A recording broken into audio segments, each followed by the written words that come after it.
Muy buenas noches a todos los importaculistas que nos siguen. Bienvenidos a este podcast que a nadie le importa. Aquí con ustedes estamos Tuati y estamos Edu y vamos a presentarles a alguien muy especial. Edu, te doy la palabra. No, pues esta noche es de gala muy bacano. Tenemos un amigo, el hombre fue DJ, es melómano, experto en rock, en música en general, director, un gran director colombiano. Y nada, que nos cuente la vida del hombre y aquí estamos es para eso. Juanquita, bienvenido.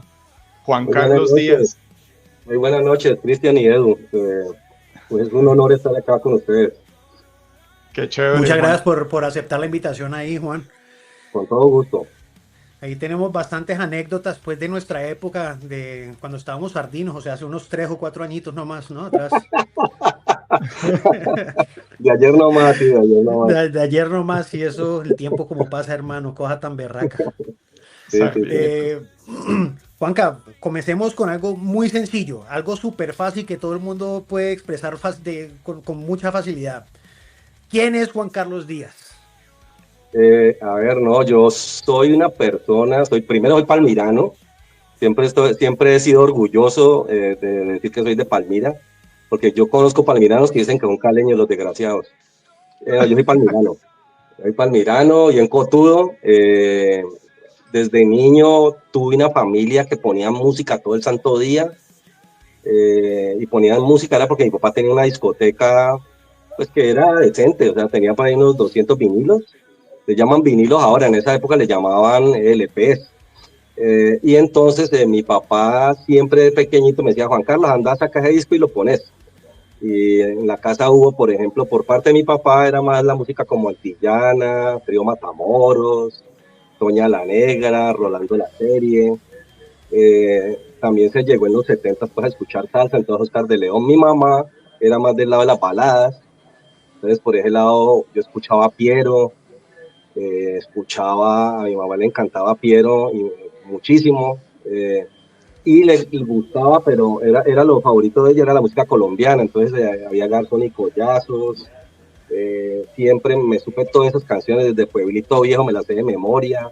De memoria llamará, bueno, canciones que yo sé que de niño yo las tarareaba y hoy puedo terminar cantándolas, si las ponen, termino cantándolas. Entonces hubo como una atmósfera musical chévere. Por ejemplo, el ídolo de mi papá en baladas es Roberto Carlos, entonces a mí ustedes me ponen una canción de Roberto Carlos, yo la canto a grito herido, o sea, la que quieran ustedes de Roberto Carlos me la canto, pero mi papá tuvo esta característica, no sé por qué. En la casa empezaron a aparecer discos de Diana Ross, empezaron a aparecer discos de Barry White, empezó a aparecer música de Joe Cocker, empezó a aparecer música en inglés. Y el rollo está muy atado a lo que hicimos con Edu, que ahí hay que recordar algo, y es que pues, lo que yo he hecho es televisión, o sea, mi vida está atravesada por los audiovisuales. Y con Edu hicimos un bonito homenaje a la radio caleña y cómo surgió el pop y el rock en la radio caleña, y le hicimos un capítulo en una serie que se hizo llamar Érase una vez.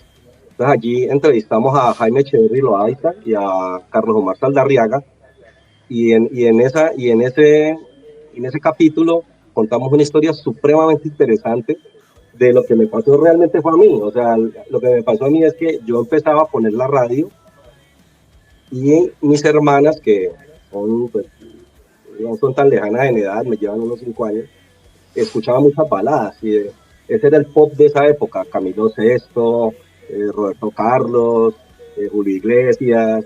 Entonces, cuando vos ponías una emisora que se llamaba Radio Uno, y allí empieza la historia, porque en Radio Uno yo me acuerdo como si fuera ayer que te ponían música de Roberto Carlos, pero en portugués. O sea, el tipo cantaba en portugués. Y cuando te Sí. ponían San, que es el de a tu belleza tan particular, te la ponían en francés. Y cuando te ponían Latin Call, te lo ponían en inglés. Y entonces ellos llegaban y ponían por allá en el quinto disco, ponían Hotel California. O por allá en el sexto disco te ponían Dust in the Wind de Kansas, pero ahí es donde esta historia, yo sé que se la sabe de memoria Edu. y ahí le paso la pelota. Es increíble que ellos cuentan, y yo sé que Edu se sabe esa historia de memoria. Ellos no decían That's in the Wind porque ellos nos ratificaron que ellos no podían, ellos no sabían inglés. Ya Carlos Omar Saldarriaga y Jaime Echeverry Loaiza, todo lo traducían. Acaban de escuchar Polvo en el viento de Kansas. Acaban de escuchar, y todo era traducido, todo. Golpéalo de Michael Jackson. Pero bueno, por lo menos, Eso es divertido, ¿no? Eso hoy suena divertido, pero en ese momento, la verdad, yo todos los nombres me los aprendí en español, todos, porque ¿cómo así que? así los presentaban. Sí, así los presentaban y todo era en español. No te decían Grease, te decían, acabamos de escuchar la canción de John Travolta y Olivia Newton-John en Brillantina. Ellos te decían, era en español.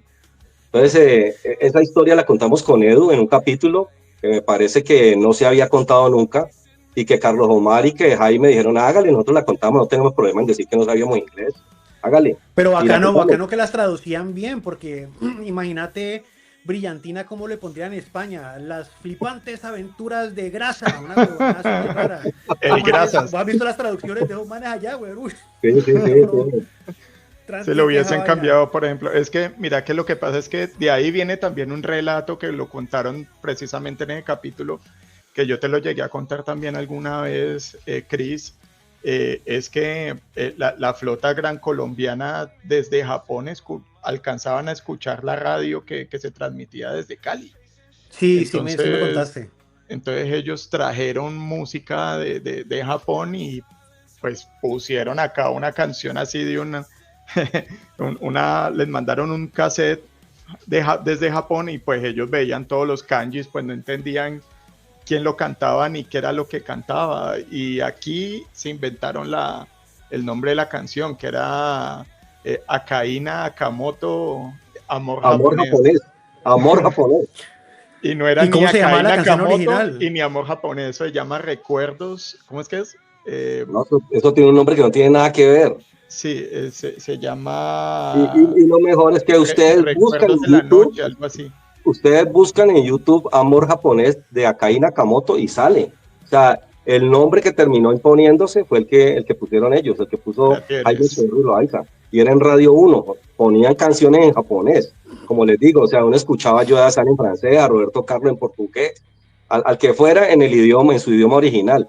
Y ahí es donde yo digo, qué bacano, están poniendo, también ponen música en inglés y que ya no suena baladas, como de línea Camilo Sexto o línea Nelson Ned o línea Julio Iglesias, también ponen como rockcito. Y ellos dicen, Juan Carlos, lo vimos con la música a otra parte y ahí es donde yo me vuelvo ya escucha de Radio Color, que fue la primera emisora de Cali a finales de los 70 que puso música anglo. Ellos cuentan esa historia ahí. Entonces, mira que si me preguntas quién soy yo, soy una persona que se apasionó por el pop de la época. Yo creo que yo soy hijo de New Wave. Si a mí me preguntan, yo soy hijo de New Wave. Yo empecé escuchando la música de ese entonces, Blondie, The Police, Big Pictures, esa música que sonaba en las emisoras, pues los protagonistas eran ellos, ¿no? Casi siempre comandaron las emisoras Jaime Echeverry Loaiza, Carlos Omar Saldarriaga, y una persona que estudió conmigo en la del Valle. Él se llama Otto Castaño, que fue el primer director que tuvo Radio Musical. Radio Musical era como la competencia de Color. Pasaba también lo mismo. Otto Castaño me lo confesó algún día, me dijo, no, Juan Carlos, nosotros poníamos, era el título de la que creíamos que la traducción era la mejor, porque ahí nadie hablaba inglés. Entonces era lo mismo. Radio Musical fue como mi entrada a escuchar pop. El rock más pesado se escuchaba siempre por las noches. Había un programa que se llamaba Enterprise, así como la nave de Star Trek. De Star Trek, sí. Y en Enterprise era Black Sabbath, ponían Led Zeppelin, ponían, sí, el rock más pesadito, que no ponían realmente o regularmente en las tardes o en las mañanas, donde había una sección muy famosa que se llamaba Música a la Carta. Y entonces pero vení, Juanca, en esa época, por ejemplo, existía esa connotación, pues, de que esa música como de Black Sabbath, como estás diciendo, era como satánica, pues, y No, eso tiene que ser más tarde porque los niños de pronto se pueden influenciar y hacen culto al diablo, una huevonada así, ¿o qué? Pues eso lo confiesa Jaime, ¿no? Jaime Echeverry dice que efectivamente eso lo ponían en programación no precisamente para niños, pero yo sinceramente vine a escucharlo de satánico fue cuando ya me involucré con el trash. Yo soy un apasionado por el trash, o sea, yo salté del New Wave gracias a un amigo que se trajo unas pastas de Metallica por allá en el año 87, no sé, la mamá le trajo los tres discos fundamentales de Metallica, que son el Mátenlos a Todos, el Funeral, ¿Quién le modo? Ajá. obviamente el Ride the Lightning y el Master of Puppets. Entonces, cuando los trae, él los trae con las letras y trae los vinilos. Entonces yo me pasé como 5 días copiando esas letras y desde ahí me apasioné por el thrash metal. Entonces pasé de escuchar New Wave a escuchar como thrash metal hasta entrados los 90. Después me volví grunchero o gruncheto, ya me Pasaste apasionó. por todas las modas del rock. Sí, claro, y después me volví fanático de Pearl Jam, que me gusta mucho más que Nirvana. Nirvana me gusta, sí, pero yo pues, realmente me apasioné por el sonido de Pearl Jam, porque después me di cuenta que es que al señor Eddie Vedder le encanta Led Zeppelin, y a mí siempre me gustó Led Zeppelin, Robert Plant, la voz de Robert Plant. Entonces he sido un apasionado. Si me preguntan quién es Juan Carlos Díaz, es un apasionado por el rock y pasar por todas esas etapas, ¿no? Porque yo nunca me consideré fundamentalista. Hay gente que se casa, que si no le ponen la etiqueta que es, entonces se brinca, salta. No, yo no tuve problema con Entonces vos escuchar. escuchabas Metallica y podías escuchar Guns N' Roses, porque vos te acordás de esa rivalidad que existía en esa Ah, época. no, No, a mí no, me yo gusta es Guns N' Roses. Metallica y a vos Guns N' Roses, pues no, es que es diferente. No, Guns N' Roses tengo todos los vinilos, o sea, yo tengo todos los vinilos ochenteros, tengo el Appetite for Destruction, lo tengo en vinilo, compré el que le siguió que se llamó Lies, Use creo Your que se llamó Illusion. Lies. Ah, GNR Lies, ajá. Ajá, ajá, tengo el Lies, no, yo tengo todos esos vinilos, incluso llegué a comprar los Your Illusion, los compré el uno y el 2, que son 4, o sea, son 2 por cada álbum, los compré pasta norteamericana. Para esa época yo ya era un asalariado, entonces trabajaba en Telepacífico y me pude dar el lujo de comprarlos en pasta norteamericana que eran carísimos. Ya después los conseguí en sí, yo tengo todos los discos de Guns N' Roses, tanto en vinilo hasta los Illusion, y los tengo todos en CD. Soy un coleccionista, me volví coleccionista, apasionado. Y los tenés Me todavía, encanta me comprar imagino, los música. Todavía cuidás. tengo un dealer que me ofrece música en CD. Un dealer, El un dealer, jíbaro sí. musical. Ajá. Juanquita, bacano, ¿no, weón? O sea, del putas que pues eso, en el mismo trabajo que haces se deja manifestar pues como todas esas etapas que se viven, ¿no? Porque pues son necesarias para poder describir ciertas situaciones, Juanquita. Y en lo profesional también, o sea, rockero, pusiste música, eh, sos director de televisión, ¿con qué te identificas más? Porque pues también fuiste DJ, sos DJ. Sí, no, ahora voy a poner música regreso a una fiesta de alterno, no sé si ustedes saben qué es alterno, en qué consiste alterno, yo Alterno, fui DJ de alterno muchísimos años, muchos años, sino que uno va y viene porque el trasnocho es mortal. Sí. Entonces, no, si me preguntan, a mí me encanta poner música, me encanta, pero no me considero DJ, ¿oíste? Es que el DJ está más relacionado con el personaje que mezcla. Yo soy, si a mí me dicen, Juanca, de esta canción, ¿cuál pasaría a esta canción? Sí, me considero como un melómano. Y realmente en Alterno pues sí, yo le llamo jocosamente es Al Capone los discos. Cuando Al anuncio mis Capone. tocadas, cuando anuncio mis tocadas, yo siempre lo anuncio como Al Capone los discos porque no me gusta ponerme DJ, yo no me considero un DJ. Entonces hay que tener una magia y técnica. Pero cuando me dicen qué canción debe seguir después de esta, créeme que yo le meto 3 neuronas al asunto. Y Edu, pues me está haciendo una pregunta muy difícil, eh, porque yo me considero que para todas estas cosas que acabas de nombrar, la directora audiovisual, Al Capone los discos, eh, coleccionista, soy muy apasionado, realmente soy apasionado por la música, soy un apasionado del pop y del rock, así esté en estos momentos casi que con acta de función, que sigue vivo es gracias a los conciertos. O sea, sigue vivo gracias a que Spotify todavía vende singles, pero miren que yo no sé, escuché en uno de los avances de ustedes una persona decir que, que en Spotify se había vuelto ya eh, algo que no, vos no podías escuchar un álbum. Yo considero que, mira que todo termina siendo una cosa cíclica o circular. Yo recuerdo cuando mi papá compraba música, mi papá compraba era los 45. O sea, Ajá. los álbumes conceptuales realmente vinieron después de los Beatles, o sea, los Beatles con el Sargento Pepper. Pero los 50, cuando mi papá compraba cosas muy puntuales, él iba derechito a comprar el sencillo, el 45. El Solamente más tenía una pequeño. opción El del más lado B. pequeño. Ajá, Ajá. entonces miren que hemos vuelto a eso. O sea, en los 50, muy entrados los 60, incluso en los 70, vos comprabas era el disco, el que te apasionaba ese artista. Y ahora Pues yo me hemos vuelto acuerdo a eso, o sea, que Spotify son singles. Ujú.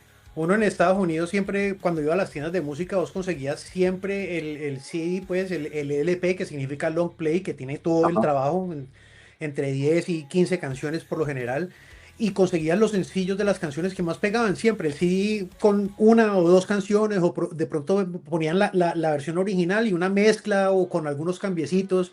Y sí, la gente escuchaba mucho eso. Y hoy sí, tenés toda la razón. Estamos como algo muy cíclico, como un bucle. ajá. Porque hoy en día los músicos de hecho no sacan LPs ya, no sacan un álbum completo, ni siquiera un EP, sino que sacan sencillos. Puros sencillos. Y así lo van publicando y después de 2 o 3 años que sacan, no, el disco, hijo de pucha. Sí, Después de 2 o 3 años. el compilado de todos los singles que fueron sacando. Es que comercialmente funciona más, weón, sí. Ahora, pues, ahora y a Mm. las bandas más a las bandas que están como arrancando, que pues bueno, están como en un nivel medio comercial, les funciona más así por billete, weón. Eso es Y como, ya, sí, no, sí. no, no. O sea, lo que pasa es que, por ejemplo, nosotros con Crono lo hicimos con el álbum 7 que hicimos fue 7 fiestas, nosotros le decíamos a eso. O sea, cada álbum que sacábamos era un single, entonces era una rumba que teníamos con esa canción y girábamos con esa canción, prensa con esa canción y al rato volvíamos a soltar otra y era así hasta que al final ya quedaron las 7 canciones y sacamos como el álbum completo 7, pues. Ajá. Sí, ¿Y Ahora vos pues qué es eso. opinas, Juan Carlos, porque de esto hemos hablado ya con varios de los invitados que hemos tenido? Entre ellos tuvimos a Oscar Moncada, que fue ganador de Grammy, también a José Miguel Ortegón, que produce música para series de televisión, para películas, para comerciales, hermanos, ambos caleños, y la han sacado del estadio por fuera del país. Y a- algo que en lo que estaban de acuerdo es que uno como que le daba mucho más valor antes a la música. Hoy en día vos conseguís todo, tic, hundiendo un botoncito, lo que te da la gana, pero antes si vos ujú. querías conseguirte un disco, yo me acuerdo que cuando era pelado, a mí me daban mi mesada y yo me iba a recorrer todo el centro comercial del norte, iba a todas las tiendas de música y hay veces regresaba sin lo que quería, porque es que no lo conseguía, entonces te tocaba esperar o pedirlo, decirle, no, vení, lo que pasa es que yo quiero este disco y pues usted no lo tiene, ¿en cuánto se demora en traer? No, dentro de 2 mesecitos se lo tenemos a cobro, le da pago. O sea, era como estar esperando el CD o el cassette, pues hoy en día no, todo te llega fácil. O sea, ¿vos crees que la música ha perdido valor o qué sentís al respecto? Mira que yo siento que la gente cuando se pone nostálgica y veces se pone apocalíptica. O se va para el otro lado, o se va para el otro lado. No, las cosas están mejor. Ya uno escucha la música a un solo clic.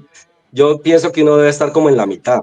O sea, yo soy de los Mm. que siempre pienso que ni apocalíptico Ni ni romántico. absolutamente convencido que las cosas van a mejorar como un puta. No, en la mitad, en la mitad. Y yo siento que mira, sí, claro, a mí sí me genera nostalgia cuando yo compré mi primer LP, que me dice mi hermana, a ver Juan Carlos, ya usted acaba de graduar de bachiller, venga, vamos a CIAS, en esa época era CIAS, viajábamos de Palmira a Cali, Al y Centro me Comercial metí, del Norte, en Pasarela. exacto, lo que es hoy Pasarela, y me metí a uno de los almacenes de la música, que así se llamaba, la música Cardona, hermano. Sí. Y entro allí y entonces me dice, escoge solamente pues un disco porque no tengo más plata, Juan. coge uno. Y entonces, pues claro, yo venía a escuchar radio musical y no estaba el álbum de Men and Work que yo quería, sino que estaba el segundo, el que estaba pegado en radio realmente. Yo quería el anterior, donde estaba Dan Under. El segundo se llama Cargo. Entonces me dice ella, solamente puedes escoger uno, Juan. Entonces yo llegué y lo escogí, y claro, mira, o sea, yo cuando lo escojo veo el arte, es como se llama Como una Cargo. Carretera. Una No, carretera mira, para un no, es casco una amarillo o isla, algo así, ¿no? es una isla, es una isla. ¿Una isla? Es una isla llena de cosas, de objetos, y allí efectivamente está el cargamento, el cargo, es un baúl, está abierto, y lo bonito es que cuando volteas la contracarátula, son los binoculares de la isla, en donde vos estás viendo lo que estás viendo por la carátula. Entonces, de entrada me emocionó ver eso, o sea, yo digo, pues puta, qué cosa tan bella, ¿me entiendes? O sea, y yo tengo el CD, y la verdad me emociona todavía cuando coge el LP, a pesar de que tenga el CD, que pues, es un formato menor, me emociona todavía ver esa carátula. Entonces, sí, la ¿Cuál era el experiencia, single de esa? en eso te doy toda la razón, la experiencia es diferentísima, pero siento que hoy, por ejemplo, gente que es de edades de los 15 y los 20 me sorprende que les pueda gustar esa música, eso es lo que más me sorprende a mí. Entonces, por eso estoy como en la mitad. O sea, por ejemplo, mi hijo, que vive acá en Palmira, él es rockero. Entonces, para una persona que tenga 25 y yo tengo 58 y escuche rock, yo digo, mierda, por lo menos escuchan rock. Y él también le encanta comprar CDs, porque pues, el vinilo acá no es que se distribuya, realmente te tocaría pues a través de pedido. Pero mira que yo siento que me siento en la mitad, o sea, me siento en la mitad, siento que es positivo que la gente más joven ojalá pueda acceder a lo físico, pero definitivamente la inmensa mayoría de gente pone música de YouTube y de las plataformas. Estoy completamente de acuerdo con eso. ¿Cuál era el single de ese álbum de Men at Work? No, mira que ahí pegaron dos canciones, una se llama, la que más me encantaba era Colin Hay, brincaba en una cama porque no podía dormir, y esa canción se llama Overkill.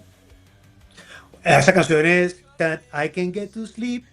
I listen to Exacto, Esa exacto. canción es una Es un chimba, muy tipo, es un tipo bacana. que no puede dormir y me identificaba mucho con ella porque yo a veces sufro de insomnio. La canción Y en es esa muy época divertida.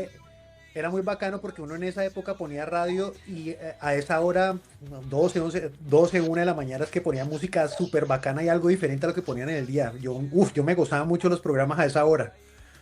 Y la otra canción que estaba en cargo, también muy famosa, es Sister Mistake, que es una canción que todo el video está, mejor dicho, ellos porque ese álbum creo que es del 83, se anticiparon al thrash metal, porque la canción habla de que algún día va a llegar un marica, va a hundir el botón y esto se va a acabar, que ustedes saben que el thrash metal habla mucho de eso, ¿no? De la vaina apocalíptica, del momento de la Guerra Fría, ¿no? Estábamos Unión Soviética contra Estados Unidos, y esa canción la canta Colin Hay en un tono reggae muy bacano, y entonces uno palmirano, viendo eso en los 10 mejores de la música con Lina Botero, que yo tengo 58, yo digo, la madre, sí, acá puede suceder eso. Y unos meses después, Metallica saca su álbum, el Mátenlos a Todos, el Time Doll, lo sacan y uno dice, pues el pop se les adelantó, hermano, se les adelantó al thrash metal. Sí, pero tuvieron las letras más oscuras antes que los tracheros. Tal cual, tal Sí, cual. lo estaban Y lo bacano anticipando, es que sí. la canción en mayor, o sea, era como alegre. It's a mistake. Pam, Exacto, pam, pam, exacto, pam, exacto. it's a mistake. Era muy bacana, muy chévere. Ajá, Muy ajá. parecido a la onda de Police en esa época que también estaban mezclando como el rockcito con el reggae, con un sonido bien particular, muy chévere. Sí, sí, sí, no, este fue el segundo álbum que me regaló a mi misma hermana. Unos meses después, pasé en la del Valle. Me dijo, te voy a regalar otro álbum, escógelo. Y escogí el Synchronicity de Police. Lo tengo Uf, todavía. tema es Todavía, increíble. Esa canción es una chimba también. todavía lo Synchronicity, tengo, uf. todavía tengo el Synchronicity. O sea, ahí está obviamente la canción más famosa, Everywhere You Take. Ahí está King of Pain. Ahí hay muchas canciones de Synchronicity Uf, too. Eso increíble, está lleno ¿verdad? de Que canciones. a mí me parece increíble. Ayer yo estaba subiendo para la finca con mi esposa y mis hijos y me puse a escuchar un programa de música o rock del 94 y empezaron a poner canción tras canción, tras canción, tras que hijo de puta, qué mano de canciones tan increíbles que sacaron o sea, año tras año siempre habían una cantidad de éxitos que a día de hoy todavía siguen siendo súper importantes. Ujú. Yo no me imagino, pues, los hijos de uno cuando tengan 30 40 años dirán, no, puta, mira este clásico, me gusta la gasolina. O sea, o sea, imposible. Ese tipo de música me parece que es muy berraco que vaya a tener la trascendencia y que dure tanto como lo hizo especialmente el rock y el pop de los 80s y los 90s, que a día de hoy todavía sigue siendo muy vigente. Nosotros tocábamos algunas veces canciones viejas, hermano. Por ejemplo, More Than Words, que es de los 90s. Y tenemos un video donde toda la gente saca el celular y uno ve a peladitos chiquiticos cantando Say That I Love You, marica, muy, muy bacano eso. Me parece que no es algo que se pueda replicar hoy en día con la música de aquí al futuro. Ojalá esté equivocado, porque pues vos sabes que la música siempre es algo muy importante en la vida de uno, sobre todo cuando es pelado y está creciendo en los años de la adolescencia, uno lo que escucha en esa época como que se te queda grabado en el corazón y en la mente, ¿no? Pues claro que sí. Mira que eso fue lo que me llevó a intentar pues buscar hacer un programa de rock en Telepacífico, que eso era imposible, pues porque es que el referente de Telepacífico, yo sé que ustedes son más jóvenes pues, más jóvenes No, que yo, yo me lo veía. pero mira que lo que se imponía en ese momento en Telepacífico es una persona que arrancó cuando arrancó el canal. Él se llama Jairo Sánchez y el programa se llamaba El Solar. Entonces, cuando a usted dicen que El Solar, Estrellas del Pacífico, eh, había otro que se llamaba Soneros, que se hacía en Los Cristales. Uno dice, bueno, y entonces me dice una jefe de producción de la época, me dice, Juan Carlos, ¿y qué tenés vos como para la gente joven? O sea, gente joven, pues estamos hablando de 1993. Entonces yo le digo, no, pues dígame, dígame Yolanda, a ver, ella se llama Yolanda Bautista. Entonces me dijo, Juan Carlos, ve, vos todos los días venís a poner esa música aquí toda esplendosa. ¿No será que vos tenés algo para ofrecer? ¿No será que vos tenés algo para ofrecer o qué? Entonces yo le dije, no, dígame, ¿qué debo hacer? Te vamos a dar una hora los domingos, Juan Carlos, porque es que necesitamos competirle. Mira, todo lo que ponemos allí perdemos. Y era la película de Caracol y la película de la película de Caracol, perdón, porque en esa época no existían los canales privados. Los canales privados son del 98. ¿Pero Entonces era le dije, Caracol yo o le era dije, RTI? no, la No, película de eso Caracol, era. así se llamaba Ah, Yo creo que el canal Caracol, compitiendo sí, con... grandes sí, no, películas, eso la película. era. Y era de Era Caracol. Canal A y el otro. Y el canal A y canal uno. Canal Entonces, uno entonces lo que era el de sucede, Caracol. muchachos, es que nadie le ganaba a esa película, nadie. Ahí ponían puras películas de acción, entonces siempre ganaba Charles Bronson, y siempre eran de bala, siempre, eso era bala venteada. Entonces me dice Yolanda, Juanca, búsquese algo pues de lo suyo y experimentamos, ponemos algo ahí. Entonces, qué casualidad, yo venía de trabajar con Jorge Fresquet en un programa que se llamó Hablemos de Cine y Algo Más. Yo era el que escribía los libretos, el libretista. Y el algo más, el director, que es Rodrigo Vidal Medina, me dijo, Juanca, vea, usted que mantiene comprando música, porque ya para esa época, créanme que yo ya tenía más de 300 discos, o sea, en LP, a finales de los 80. Los CDs sí los empecé a comprar en los 90. Entonces me dice Rodrigo, Juan, encargue usted de eso y esta sección la va a presentar un amigo que va a venir de Francia, que se llama Jorge Fresquet. Y yo, hágale, hagámosle. Y entonces empecé con esa sección y efectivamente pues el programa duró unos 3 años, el programa se acaba, hablemos de cine y algo más se acaba. Y me quedó esa amistad desde 1989 con Jorge. Y Jorge viene y me busca en el 93 y me dice, Juan, vea, aquí hay un casete de 3/4 con el Life and Loud de Ozzy. Y yo, ¿y qué quieres que haga? ¿Qué quieres que haga yo? Entonces me dijo, Juan, pues, a ver qué podemos hacer. Y el casete era de excelente calidad, o sea, era una calidad broadcast para la época, era como, a ver, se puede Como asemejar a lo que hoy uno ve en un DVD. un Entonces, Blu-ray aquí. sí, es un Blu-ray, puede acercarse a una calidad Blu-ray. Edu, que debe saber muy bien el formato del 3/4, que era una cinta muy gruesa. debe saber a qué formato se acerca. Yo creería que sí, efectivamente Blu-ray. Entonces llega Jorge con esos 2 casetes, eran grandísimos, y voy y le digo a Yolanda, Yolanda, ya le conseguí el primer capítulo, dígame qué es.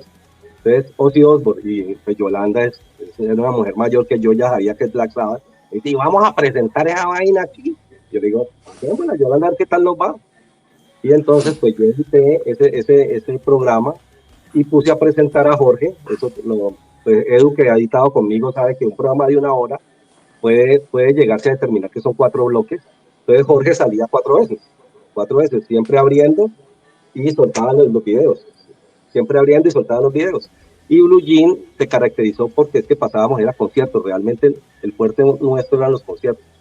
Y inauguramos en 1993 con Blue Jean un domingo, enfrentándonos a una película de Schwarzenegger que ya no sé decir cuál es, no sé si era uno de los Terminator, la primera, no sé si era una de un Robocop, bueno, no era Schwarzenegger, pero era película de acción violenta, pues. Y el rollo es que nos dijeron, Juanca, la vamos a poner allí, pero pues vamos a ver qué tal nos va. ¡Pum! Y pusimos ese Life and Loud de Ozzy. Y no les miento, le ganamos en rating ese día a esa película. Y desde ahí, no, Juan Carlos, quede con eso.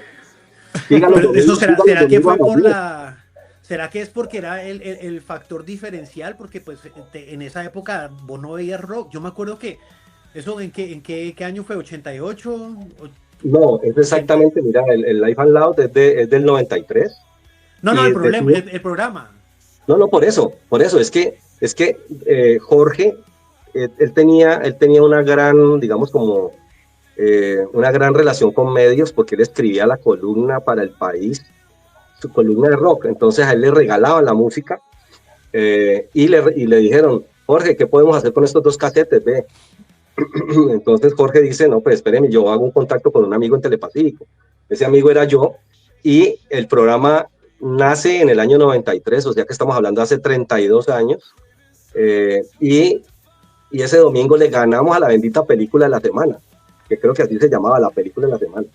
Y era una película, como les digo, de bala, y la jefe de producción de la época, la jefe de programación, perdón, de la época, me dice a mí, Juan, no, increíble, a punta de metal, porque era metal, ese concierto es Ozzy cantando sus éxitos, y al final se reúne en ese, yo tengo ese DVD, yo lo tengo, al final es la reunión otra vez de los miembros originales de Black Sabbath.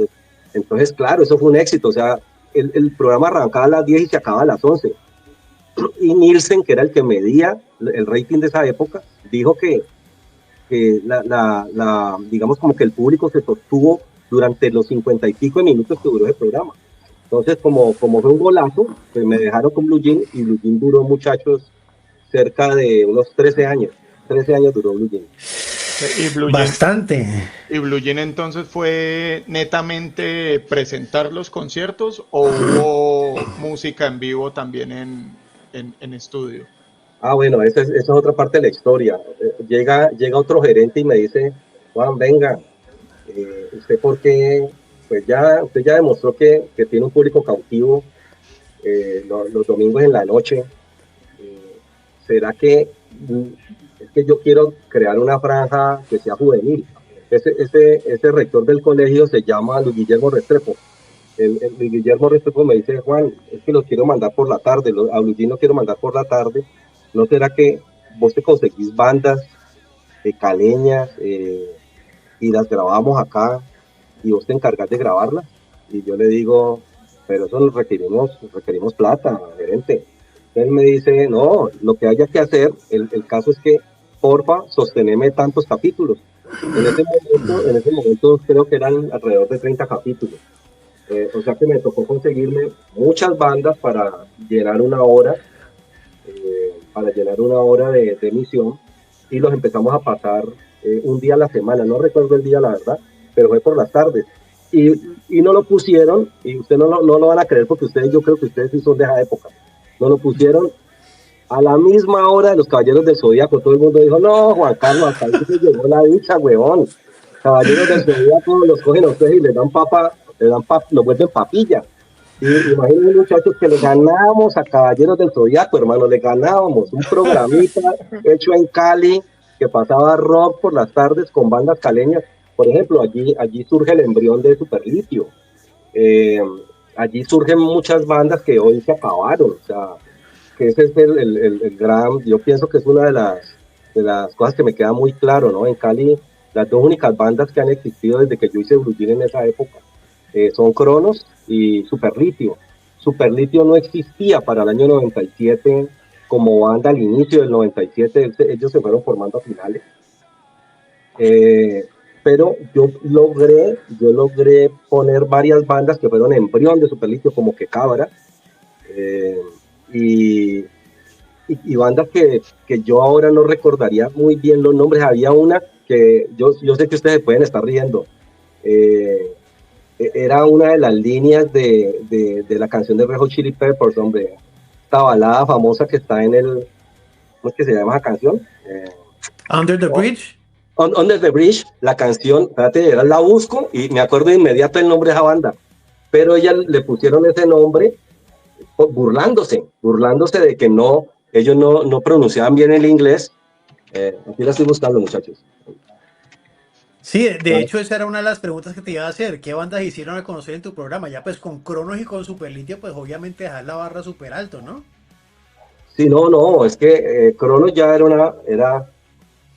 ya, mira que aquí está clarísimo, mira, la letra, la primera línea de Under the Bridge dice Sometimes I Feel Like, y ellos le pusieron Socatafila, Socatafila, y la banda se llamaba Socatafila con Z, y era ellos eran pastusos y vivían en Cali, y yo les dije, hágale, salen, van, y la banda se ¿Y llamaba la música Socatafila. era bacana, la música que hacían o qué? Sí, no, es que mira que a mí me tocó la época grucheta. Entonces había muchas bandas de un CD que se dio a llamar, Apo- eh, era por Cali, ¿no? Entonces Apocalipsis, y ese CD, pues lo tengo yo lo tengo, es un CD emblemático, ahí están todas las bandas de la época que sonaban a grunge. Entre ellas estaba Que Cabra, entre ellas todas sonaban de alguna manera o a Pearl Jam, o a Alice in Chains, o a Nirvana. Tenían mucho de punk también, del neopunk de la época. Había uno que se llamaban Los Malparidos, LMP, pero estos eran unos punquetos que llegaban en un Mercedes, llegaban en Mercedes, en BMW. Entonces a mí me llamaba poderosamente la atención que fuera una banda de punk, ¿no? Y era en el BMW, pero de la época, no era 1985, no, de 1997. Eran unos punquetos con plata. Entonces, y se llamaban Los Malparidos, ellos son muy famosos. Eran de la misma, eso se llamaba de la misma disquera, que es de un amigo que se llama Germano Campos, Resaca Records. Resaca Records fue quien sacó el primer álbum de Superlitio y de Los Malparidos. Ese Esa primer época, álbum de Superlitio era Sonido Mostaza, creo que se llamaba. no, Sonido Mostaza fue el segundo. El primero debe ser Volumen 7, una cosa así. Y era el más experimental, para mí para mí el mejor. Era un álbum bien Sí, loco, esos y ahí manes cantaba. sacaron un sonido bien innovador para esa época. Sí, ellos estaban muy influenciados por The Cure, o sea, su banda, Piedra Filosofal era The Cure, y sonaban mucho a eso, pero ellos le dieron un tono que en esa época se iba a conocer como alternativo. Ellos no eran grunchetos, Superlitio no era grunchetos, Superlitio era más bien, sonaban más locos, era más línea Red Hot Chili Peppers, más línea James Addiction, más Claro, A mí me ellos parece que línea encasillarlos viajaron a ellos en un bastante. género es muy difícil. Sí, sí, ellos viajaron bastante con los estilos. Y esa es la era diferencial, eso. claro. Uh-huh. Esa era Y la ese fue su diferencial. poder. Eso fue su poder. Uno no puede decir, uy, suenan a. No, como si sucedió con bandas que sonaban tal cual a la banda pues referente. Pero digamos que cuando yo llego a presentar todas esas bandas, muchachos, la verdad es que hoy de esas bandas no queda sino, de nuevo lo repito, no queda sino Cronos y Superlitio. Son los únicos que quedan. O sea, Socatafila, todas esas bandas. Eh, Los Malparidos, Que Cabra, No, ya no queda nada en ella como la canción. ¿Recordabas cuántas bandas lograste meter en ese programa de Blue Jean? O sea, dijiste que eran 30 programas. Sí, ¿Eran 30 programas o 30 bandas? ¿O no, metías, eran 30 capítulos, Edu. ajá, y metías cuántas bandas por capítulo entonces? Metíamos solamente, o sea, yo lo que hacía, me la jugaba, porque no habían 30 bandas en Cali, no habían 30. Creo que logramos grabar unas 15, entonces lo que yo hacía era que grababa varias canciones y Ajá. en cada capítulo se repetían las bandas. ¿Y Sino vos que cómo le hacías para dar aportaba. con esas bandas? En esa Eh, época, porque me imagino que no tenían ni tiempo de, o sea, no tenían, ¿cómo dicen en inglés? Airtime, que no los ponían en radio, pues te toca, ¿a dónde te metías a escucharlos? O es que, ellos cómo es que, hacían para que te llegara la música? es que mira que increíblemente, eh, cuando se me da la luz verde pues para hacer ese programa, ya la radio caleña estaba apoyando, ¿viste? O sea, la superestación estaba apoyando, gente que iba y llevaba su single allá para que sonara, y entonces yo tenía contactos con todas estas personas gracias a que la, digamos como que el ámbito caleño se reunía en pocos bares, o sea, habían unos bares donde sonaban esos discos, en donde sonaba esa música, y hay que darle las gracias, por ejemplo, a Plaza Sésamo. Plaza Sésamo fue un bar insigne de la ciudad, Y ibas allá, que te metías en ese sótano donde daban y brownies nos íbamos mágicos, a yo me acuerdo. meternos allá. Yo era el más viejo de esa gente, porque iba puro peladito de 18 años, Sí. incluso yo me daba cuenta que entraba gente con esas contraseñas falsas, sobre todo de la Alianza, era gente como niños de la, alian- de la, de- del francés, del Colombo, y se iban y se metían con contraseña, y era Mm. porque ellos hacían parte a veces de esas bandas. Entonces, allá yo mismo los contactaba y lo que les decía, no era que ustedes pueden llevar, me pueden llevar un casete. En ese momento proliferaba todavía el casete, era costosísimo grabar un CD. Entonces, proliferaba el casete, entonces me llevaban los casetes, mira, y así me encontré a muchas bandas en Puebla, había otro bar que se llamaba Puebla, Sí. que tocaba muchos covers, ahí sí se tocaba mucho covers. En Plaza sí tocaba mucha gente música original, y allá entre Puebla, Plaza, conseguí esas bandas, y realmente nosotros empezamos a mover los colegios, porque yo hacía un programa que se llamó Señales de Humo, y en los colegios también yo decía, mira, el que tenga un hermano que esté tocando algo, hágame llegar el casete, porfa. O Y, sea, te y así, tocaba rebuscarte la bravo para conseguir los grupos para poner su música. Para sí, Cagada, la sí, porque calle. a mí no, me tocó así me llegó Julio Nava con Santa Sangre, Santa Sangre, porque sí. pues, yo ya era amigo de Andrés Mora, y Andrés Mora empezó a mandarme el casete. Me dijo, Juanca, mira, acá estamos cantando con un pelado de 17 años, eh, que estudia en Guanambú, creo que se llamaba ese colegio. Bueno, pero entonces me dice, mira, es un pelado que compone bacano, compone para nosotros, y pues yo me salí de Cronos, acordate, Juan, yo estoy tocando el bajo con Santa Sangre, y así recibo yo a Julio, y a Julio le grabo yo, para mí la mejor canción que tiene Julio, con un charango, él solito, se llama Tierra, y Tierra es dedicada a su abuela. Es una canción bastante nostálgica. Yo no sé, él casi no la canta, casi no la interpreta, y grabé la primera versión del Cumpleaños del Viento con Julio.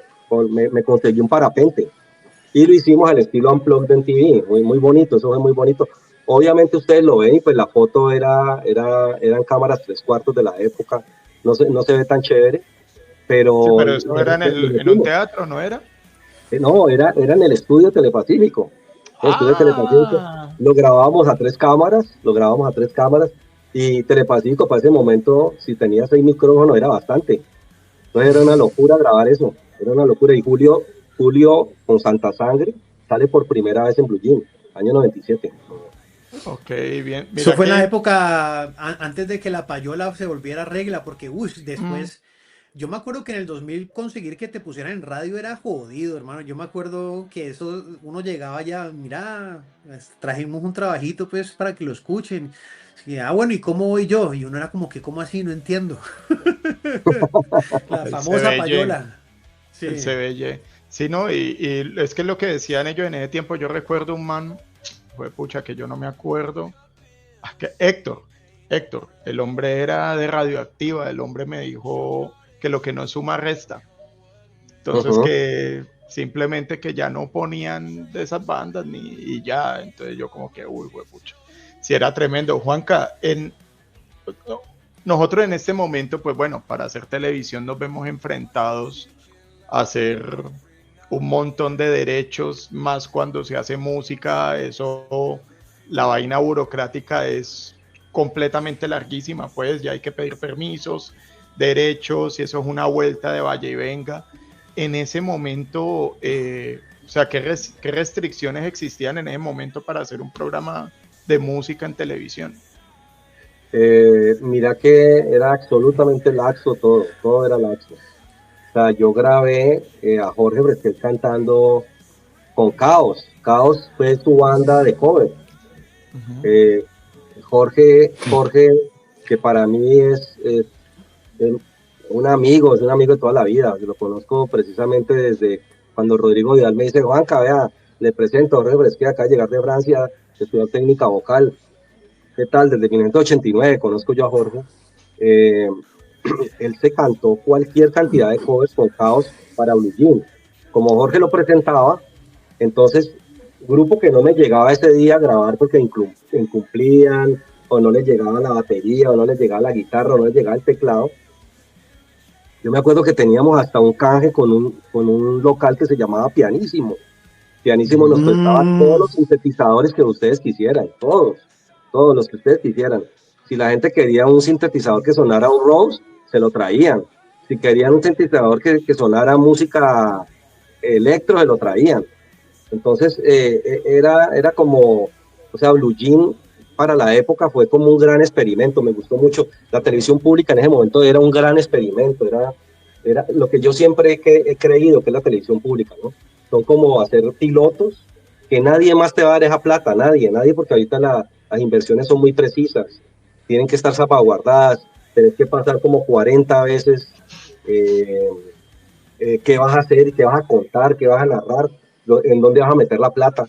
Y tenés toda la razón, Edu. O sea, no es lo de hoy que vos llegas a silbar Cali Pachanguero y te cobran los 5 millones de una vez de la silbada de Cali Pachanguero. O sea, no, en esa época para nada. En esa época Jorge se cansó de cantar covers de Led Zeppelin, de Deep Purple, de Black Sabbath, de Journey, de Kansas, de lo que esa banda cantara. O sea, Caos fue una banda que interpretó mucha música de mediados de los 70 y nunca tuvimos ningún problema.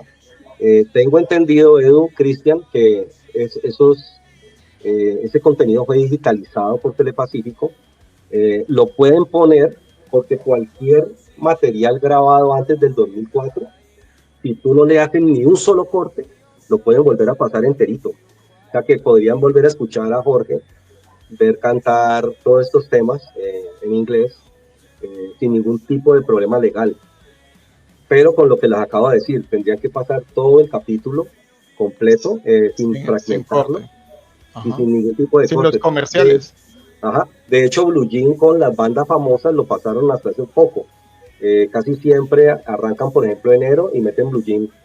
Acabo de ver hace poco, en enero, acabé de ver, metieron uno de los Illusion desde Tokio.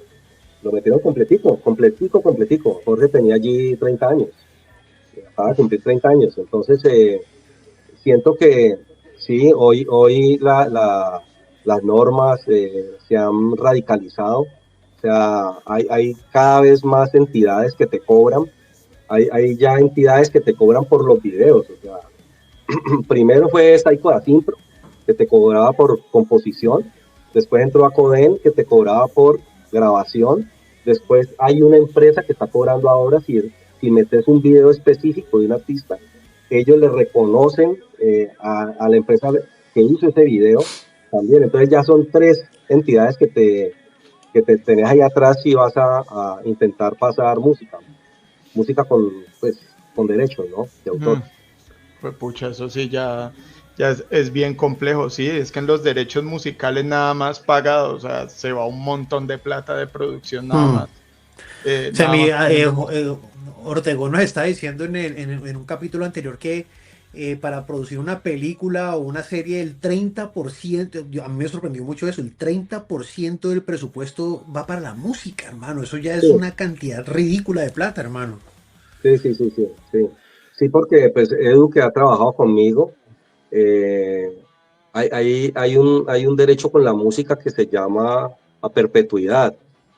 Y eso es carísimo. O sea, realmente una entidad estatal, un canal público, un canal regional, a duras penas puede comprar la música para emitirlo por un par de años, o unos 3 4 5 años, pero no se puede dar el lujo de comprar toda perpetuidad porque es carísimo, es carísimo.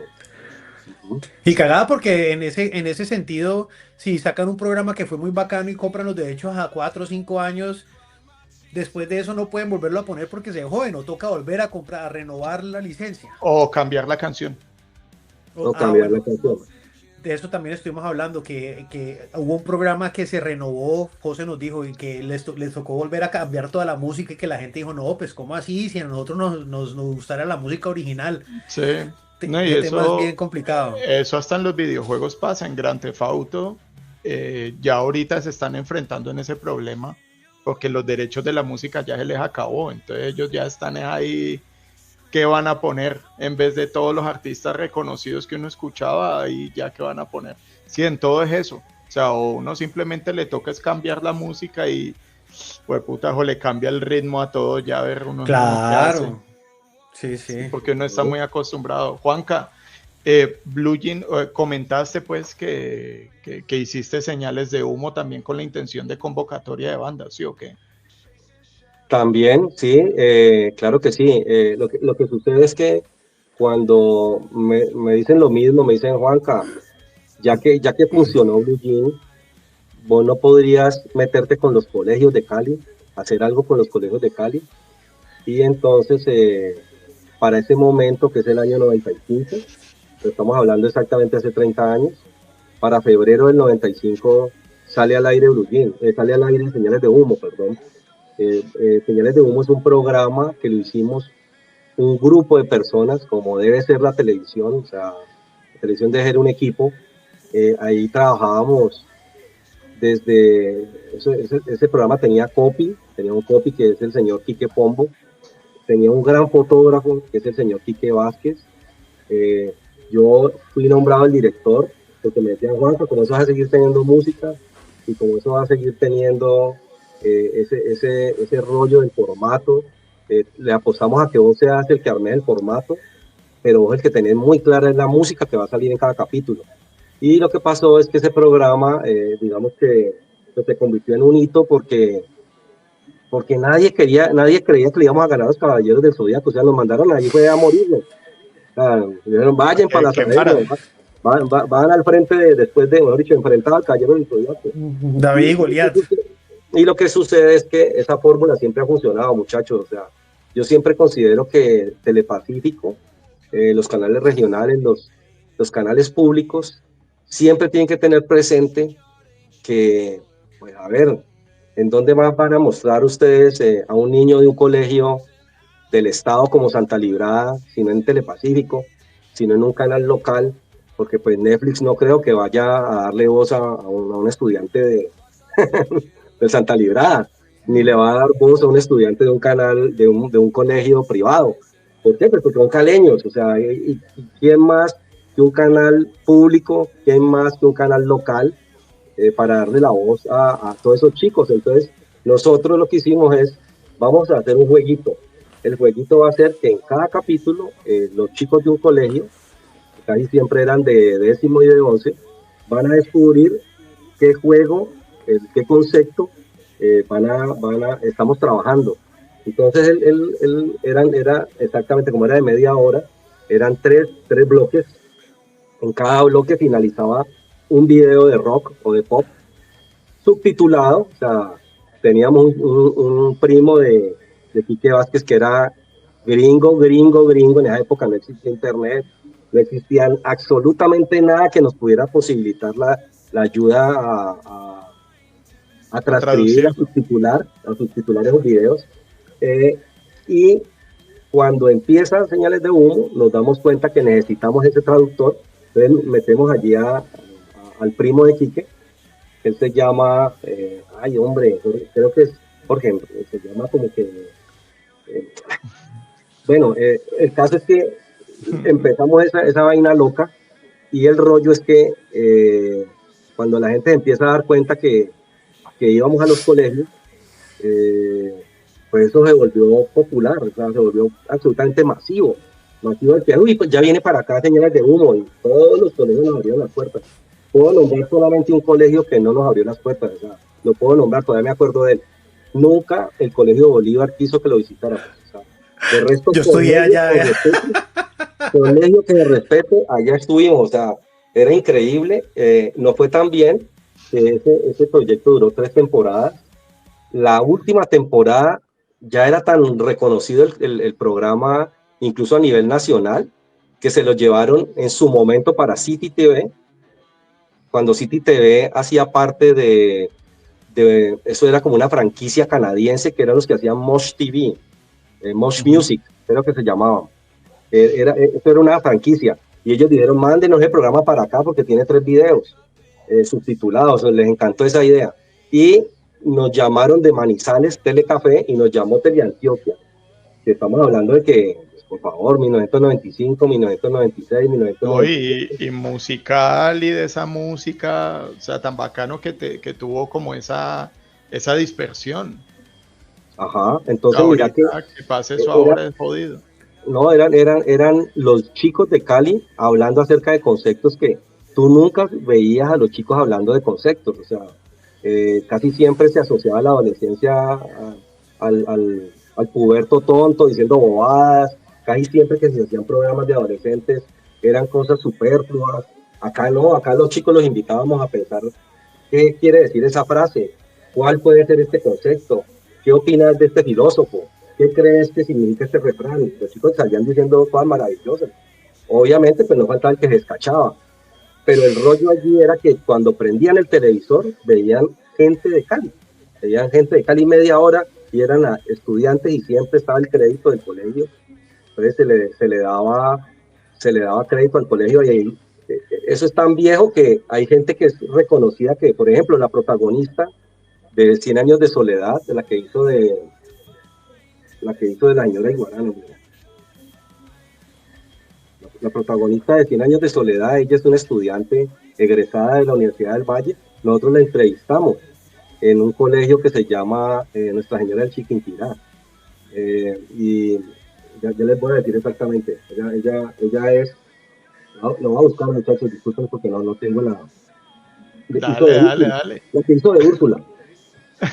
El de Netflix. Ajá, Mientras la buscas ahí, ajá. por curiosidad, ¿por qué en el Bolívar no los dejaron entrar? Mira que ellos se daban cuenta de alguna manera que sus chicos podían quedar en ridículo, porque era un programa que, por ejemplo, mira, había un colegio que nos invitaba todos los años y podíamos ir hasta 2 veces, que era el Colegio Ideas. Y esos chicos de Ideas eran geniales para nuestro programa porque eran buenos repentistas. Entonces nosotros les preguntábamos el refrán y ellos te salían adelante. Allá alguien me dijo, porque nosotros teníamos una psicóloga amiga de ese colegio, me dijeron, no, Juanca, acá tienen temor de que sus chicos vayan a salir a decir bobadas. Entonces, por eso no los van a dejar entrar. Mira, se llama Marleida Soto. Marleida Soto es la que interpreta a Úrsula Iguarán en 100 años. Ella salió en nuestro programa. O sea, si nos dedicáramos a buscarla, ella está allí de 15 años respondiendo, y responde de una manera maravillosa esa chica. O sea que desde chiquita usted ya, mejor dicho, desde el desayuno uno ya sabe cómo va a hacer el almuerzo. Esa chica es maravillosa. Marleida Soto sale en Señales de Humo. En uno de nuestros capítulos, ella era estudiante de un colegio que se llama Nuestra Señora de Chiquinquirá. Ella es la protagonista, Úrsula Iguarán, en 100 años de soledad. Ahí salió Papeto, que es hoy un reconocido cineasta, por ejemplo. Él salió desde el Hispano. Entonces, mira que si nos dedicáramos a buscar quién salió en Señal de Humo, nos vamos a encontrar con mucha gente que hoy tiene 40 años. Serviría para documental found footage, entonces para Exacto. retratos found footage. Exacto. Bien brutal. Juanca, por ejemplo, esos programas, pues bueno, en ese momento la televisión pues era el de los únicos medios de reproducción, pues todo el mundo veía la televisión regional y nacional. Pues bueno, no existían las plataformas de ahora, las plataformas de streaming, que ya ahorita pues uno ni televisión tiene, uno tiene Netflix, Prime y todo lo demás. No, y el cable en esa época tampoco es que fuera, muy poca Sí, gente tenía acceso a la televisión internacional. completamente, sí. O sea, ¿qué es necesario? Pues que va otra pregunta, es ¿qué es necesario para que estos espacios tengan mayor impacto en la ciudad en estos momentos? O sea, ¿qué pasa en estos momentos en la teleaudiencia, pues? Pero vení, háblame cuando te referís a estos espacios, me corcho. De rock, o sea, por ejemplo, de hacer un programa de música rock en esta época y que se necesita pues de las mismas personas para que apoyen en la audiencia y en todo eso, pues. Pues mira que 26 años después, llega un gerente que dice, Juan Carlos fue el que hizo Blue Jean. Juanca, venga, es que necesitamos reemplazar a De Borondo de César Mora, que ya cumplió el ciclo, ya 3 temporadas, pues ya no tenemos a qué salsero más pasar. ¿Será que te ideas una vuelta, Juanca, con el rock? Entonces Marino Aguado, María Fernanda Campuzano, César Galvi me dicen, Juanca, hágale una idea allí para meter rock, en el horario de Borondo.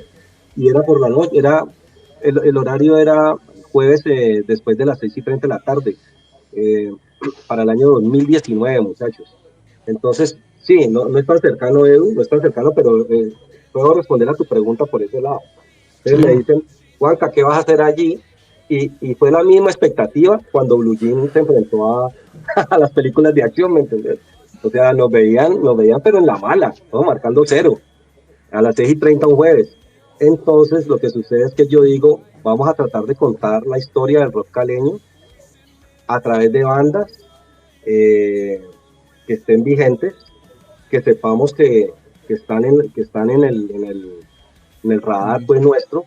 Y mira que tuve la gran fortuna de trabajar con una persona que siendo él un egresado de cine de la Autónoma, él se llama Alejandro Bernal, era camarógrafo, pero a su vez era vocalista de su banda. Y entonces me dice Alejandro Bernal, venga Juanca, yo le consigo las nuevas y usted pues le toca la puerta a las viejas. Y efectivamente en esos 25 capítulos salieron todas las bandas tradicionales, o sea, volvió a salir Cronos, salió Superlitio,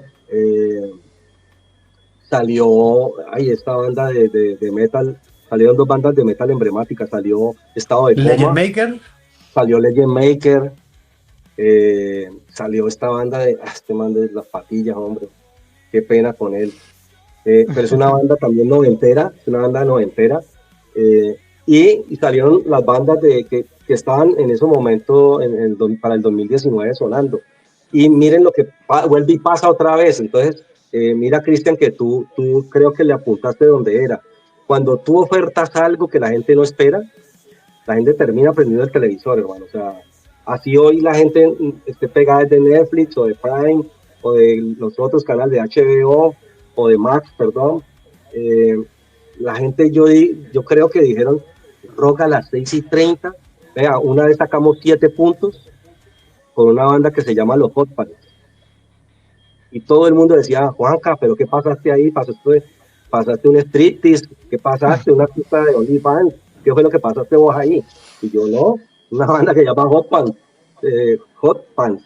Entonces yo digo, eso del rating es una cosa que uno no puede responder, Cristian y Eduardo, porque esa vez sacamos 7 puntos y le ganamos a Caracol y a RCN. Y ese horario no era fácil. Es un horario no, muy y la banda competitivo. no es muy reconocida tampoco. Yo los conozco, pues, porque son del Estuvieron en el círculo. Estéreo Picnic, sí, y tienen un CD, sí, pero si vemos el tipo de música que tocan, que es el famoso, eso le llaman showgaze, Shoegaze creo que se llama. Ajá. Ajá, que ellos incluso adoran es el álbum Dynamo de Soda Stereo. Su música es como una oda a ese álbum. Ellos suenan mucho a ese estilo de Manchester, creo que de ahí es que viene ese rollo de Shoegaze.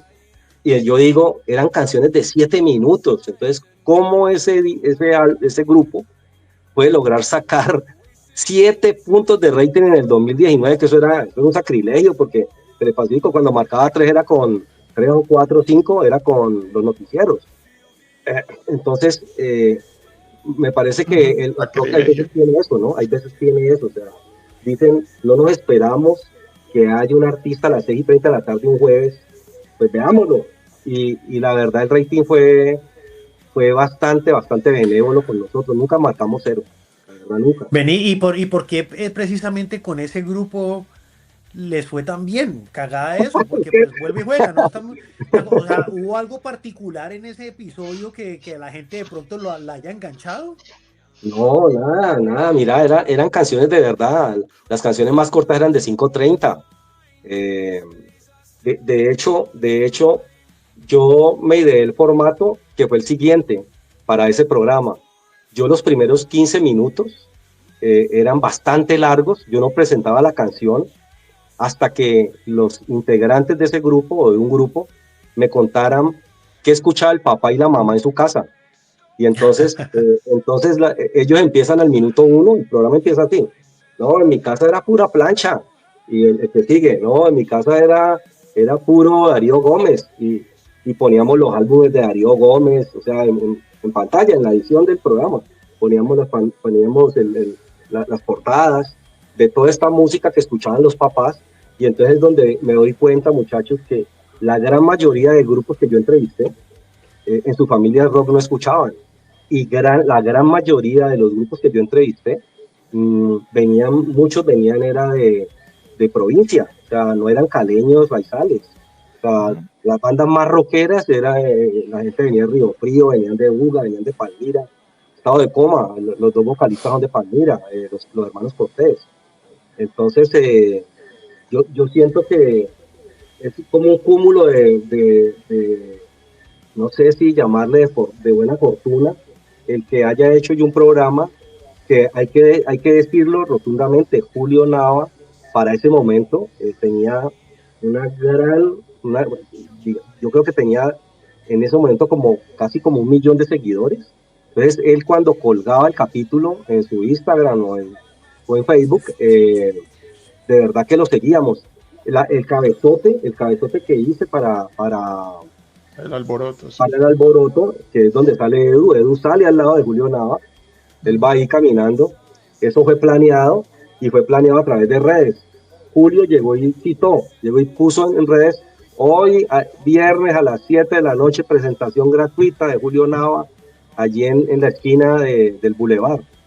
Ese sitio que es reconocido, pues la gente se sienta ahí a tomar cerveza, y convocó la gente. ¿La Gruta? Creo que no, sí, en el edificio del Boulevard. Es en el edificio. Y entonces, miren, muchachos, que eso ya empieza a anunciar que además esa vaina se llenó, que de verdad que eso se llenó. Y pues me sirvió enormemente para mi video, porque yo grabé los días anteriores, grabé los lunes por la noche, para que se viera el Boulevard vacío. Empecé a grabar a Julio con su guitarra. Camine, Julio, para arriba, para abajo, y el Boulevard vacío.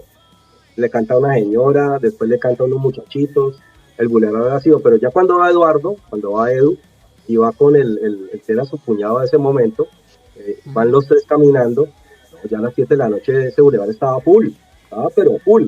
Entonces, si tú me preguntas cuál fue el otro como factor importante, era Julio Nava, porque Julio de verdad que colgaba todos los capítulos. Cuando iban los jueves a las 6:30, él anunciaba, esta vez vamos con tal. Y obviamente, pues las piezas las entregaba el in-house de Telepacífico. Él lo que hacía era etiquetarlas, Julio lo que hacía era etiquetarlas. Entonces, tener una cara pues reconocida como Julio Nava en el programa, pues garantizó, pero la verdad no les sé explicar por qué esa banda se diferenció en rating de Cronos, o de Jorge Prestel, o de Superlitio, o de ¿no? De todas las bandas que se presentaron allí. O sea, la verdad no les sé responder eso. No, y ahorita, o sea, ¿cómo sería hacer, o bueno, no, es posible hacer un programa de esos ahora en el 2025? ¿Con qué fondo se puede hacer o será que se va a tener la misma recepción? O sea, ¿qué se puede hacer o sea, para que siga como tan importante? Porque es que eso hace vigente el rock local, ¿no? Yo siento que pues, la fórmula que han utilizado ya las plataformas y lo que ha utilizado desde hace muchos años la televisión satelital, pues ustedes lo saben muchachos, es los Yo Me Llamo, el Ujú. Factor X, que es que una persona interpreta un rol eh, vestido de, el cosplay de, esa es una fórmula. Realmente yo siempre que hice un proyecto musical para Telepacífico, Edu, no nos vamos muy lejos, o sea, deberíamos nombrar, yo me siento muy orgulloso porque yo sé el rechazo que causa la música popular, pero nosotros, Eduardo y yo, hicimos un proyecto que se llamó Yo Soy Popular, y eso se lo dio hasta el gato. Eh, y en redes nos fue supremamente Súper bien bien, porque pues, sí. las razones son simples, Cristiano. Teníamos a Johnny Rivera, que ese señor tiene como 5 millones de seguidores. Teníamos a Luisito Muñoz, que es un músico reconocido. Y teníamos a Dora Livia, que es una cantante que para ese momento tenía música pegada en radio. Eh, entonces, cuando uno hace un musical, yo siento que están las dos opciones, ¿no? O hacemos covers, o sea, o hacemos un Yo Me Llamo, o nos vamos por la difícil que es si la persona puede interpretar música propia. En Yo La Soy difícil, Popular, sí. el reto mayor era en la final, ¿no? En la final tenías que cantar una canción propia. Ese era el reto. Obviamente los otros 23 capítulos eran cover.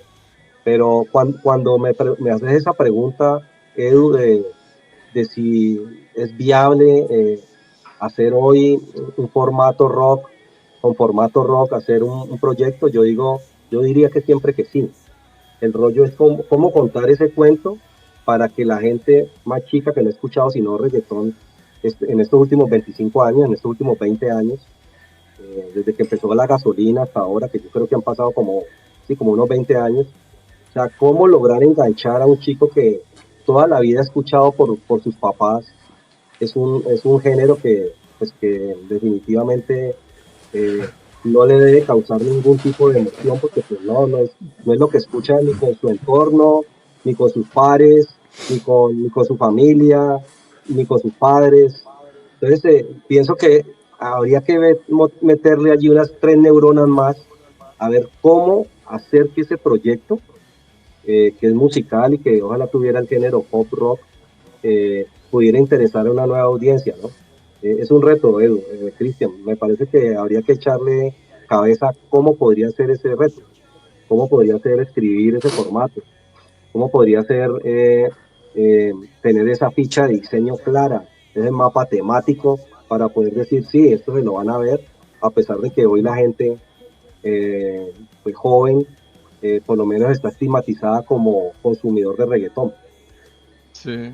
Sí, mira que nosotros tuvimos también con un amigo Mauro Moncada, tuvimos una charla muy bacana, muy reveladora, que esa es la palabra que siempre me quedó en la cabeza, es porque las bandas tampoco se están dejando ayudar, ¿no? O sea, como las bandas que son emergentes ahorita, están esperando a que les solucionen como su situación, como si de alguna manera el consumidor estuviese obligado o si le debiera algo a las personas que quieren mostrar música.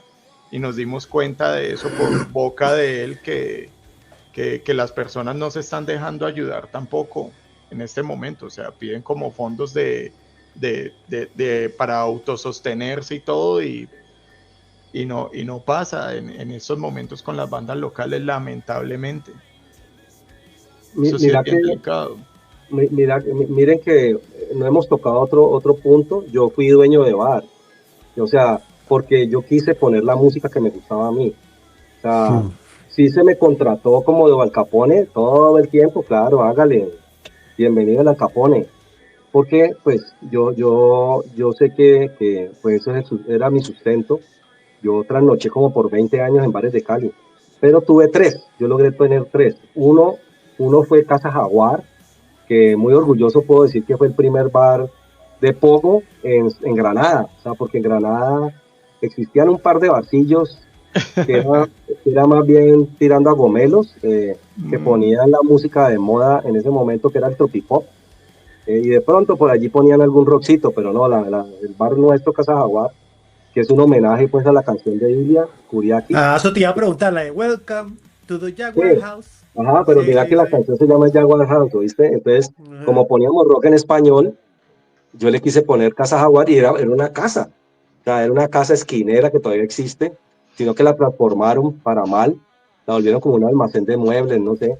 Era una casa muy bonita y con el socio mío, que era Argemiro Cortés, compañero de estudios de la del Valle, montamos Casa Jaguar y yo siempre quise, de la manera más ingenua y de la manera más, ¿cómo llamarle?, utópica, apoyar bandas que cantaran sus propias canciones. Al ver que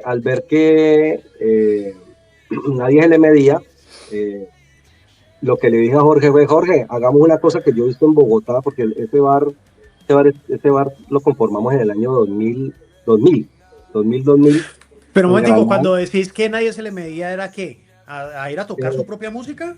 sí, a tocar su propia música, porque, pues, digamos que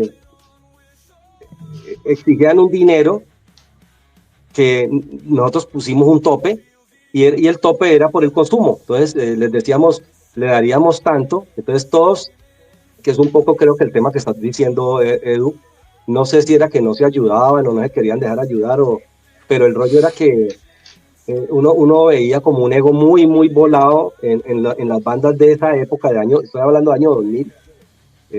No tengo muy presente las 3 o 4 bandas que sonaban para ese momento. Yo, por ejemplo, yo no podía contratar a Superlitio. O sea, quisimos traer a 1280 Almas, a que tocaran un unplug, y porque teníamos los contactos. Ellos eran de la Nacional de Bogotá. Allí hay ellos, los integrantes algunos son egresados de la Nacional de Bogotá, y lo que nos contestaron fue esto: vea, muchachos, lo que pasa es que nosotros cobramos tanto, eh, y el rollo es que ellos visitaron nuestra casa. Dijeron: no, 1280 Almas se presenta realmente en la Mediatorta de Bogotá. Nosotros estamos para esa época, pues. Ya nos hemos presentado en Rock al Parque de la época. Eh, y uno veía que cuando se hablaba de dinero con las bandas locales, que no eran de covers, porque en esa época los covers, a ver, yo no recuerdo que para 2000 estuviera tan instituido el rollo de las bandas de La covers. chisga. La chisga, eso casi no existía, ¿viste? O sea, era Caos. Cuando vos querías escuchar rock, de covers, contratabas a Caos, pero Caos era carísimo. Entonces yo le dije a Jorge Fresquez: mira, Jorge, hagamos una cosa. Para la época, le dije, año 2000, tenemos 700.000 pesos de la época. Ustedes le miden a un tributo de una banda, de lo que la escojamos entre vos y yo. Me dijo: hágale, Juanca. Entonces él viene y me muestra el set list de Caos, y yo veo que ellos tienen 3 canciones de Black Sabbath. El resto era de todo, eso tenía de todo. Entonces yo le dije: ve, yo voy a inaugurar el bar en octubre, vos cercano a diciembre, podés tener un tributo a Black Sabbath. Y me dijo: Juanca, pues si nos dejas entrenar, si nos dejas ensayar, le hacemos. Y Jorge se ensaya eso con integrantes de Caos y con integrantes de Santa Sangre. Y esa casa no le cabía un alma ese día. O sea, esto se llenó. O sea, es la primera vez que yo veo que le pagamos al artista y ganamos por encima de lo que esperábamos. O sea, se le pagaron los 700, y no les miento, yo llegué a cantar 3 millones de pesos. O sea, netos, netos, netos, netos, sin contar cerveza, sin contar lo que había que contar, comida, porque también se ofreció comida. Entonces yo digo, ahí es donde mi amigo, o sea, mi colega, pues, el copropietario, me dice: Juan, deberíamos meter bandas de covers. pero el bar se acaba al año. El bar se acaba al año, no logramos seguir porque él estaba en desacuerdo con el trasnocho. Y yo sinceramente, pues no quería seguir solo, era un riesgo. Me parece que yo era bueno en lo mío, poniendo música, pero ya asumir la parte administrativa. Pero cuando me haces esa pregunta, Cristian, de por qué no iban las bandas, cierto era que nosotros no podíamos ofrecerle el dinero que nos pedían. Para la época, mejor dicho, ellos querían que casi que les pusiéramos ¿cómo se le llama cuando ustedes ponen todo, la batería, todo? El O sea, backline. el famoso backline, y que ellos solamente iban y tocaban, que así era la única forma que podían tocar bajo ese dinero. Y creo que para ese momento nosotros ofrecimos la mitad de lo que se les ofreció a Fresquet, que eran como 350 de la época. No se le Uy, medía. pero eso era un poco de plata, porque nosotros estuvimos haciendo las conversiones y en esa época 100.000 pesos eran, en el 2000, pues estamos hablando del 2000, eran como 350.000 pesos a día de hoy. O sea, estamos hablando que 350.000 pesos eran prácticamente 1.000.000 larguitos a día de hoy. Sí, Y en esa época ya habían bandas que hacían chisga. Yo personalmente comencé a chisguear en el 2000, al igual que Diego Solarte, que en esa época tenía un grupo que se llamaba Mr. Fong, Mr. que Funk, también, claro. Mr. Uh-huh. Fong, estaba también Cápsula, que ahí salió Mike Bahía, estaba el grupo de Newi, que era con Andrea Uh-huh. Flores, eh, y tocábamos por cervezas, weón. Tocábamos, o sea, en esa época era como que nos metían unas explotadas, hijo de putas, pero pues lo bacano era poder tener contacto con el público. No, y va a haber uno y las cosas no han cambiado tanto tampoco. No. De hecho, es tan peor porque digamos que hubo un par de añitos donde sí nos decían, no, vengan por acá y les damos cervecita. Con el grupo mío, por lo menos, que en esa época se llamaba Moshpit, el que nos decía eso la cagaba, pero mal, porque es que, puta, estos manes tomaban como si no hubiera mañana, weón. Entonces se iban 400.000 pesos en cerveza, ¿no? Terminaba con 4 canastas de cerveza vacías ahí. Yo me acuerdo que fuimos a tocar a un bar que se llamaba Cironi. No sé si lo escuchaste alguna vez, que queda en Claro, Granada. Tironi por Granada. Sí. Uy, parce, nosotros allá estábamos en esa época con Negro Paz, con Pacho en el bajo, con Willy, que es el dueño ¿cómo es que llama, Edu? El coso de música. Guitar Shop. Will Guitar Shop. Uf, huevón, yo era un pendejo en esa época, yo no tomaba. Yo me acuerdo que a mí me tocaba coger a sus maricas y montármelos al hombro, meterlos al carro, desarmarle la batería del malparido del negro, que también terminaba borracho, tirado. Yo siendo ¿Vos cuando has visto un cantante cargando una batería, weón? Era yo cargando la batería, el amplificador y todo. Y fue durante esa época, entonces se me hace raro, muy cagada, pues que no hayan conseguido como una banda de covers durante esa época. Pues habían ya, o de pronto ustedes están tirando a ya gente que era como más conocida, me imagino, ¿no? Sí, Pues sí, como porque lo como de... yo venía de Blue Jean, es que de pronto no me he sabido como armar el argumento. Va como a esto.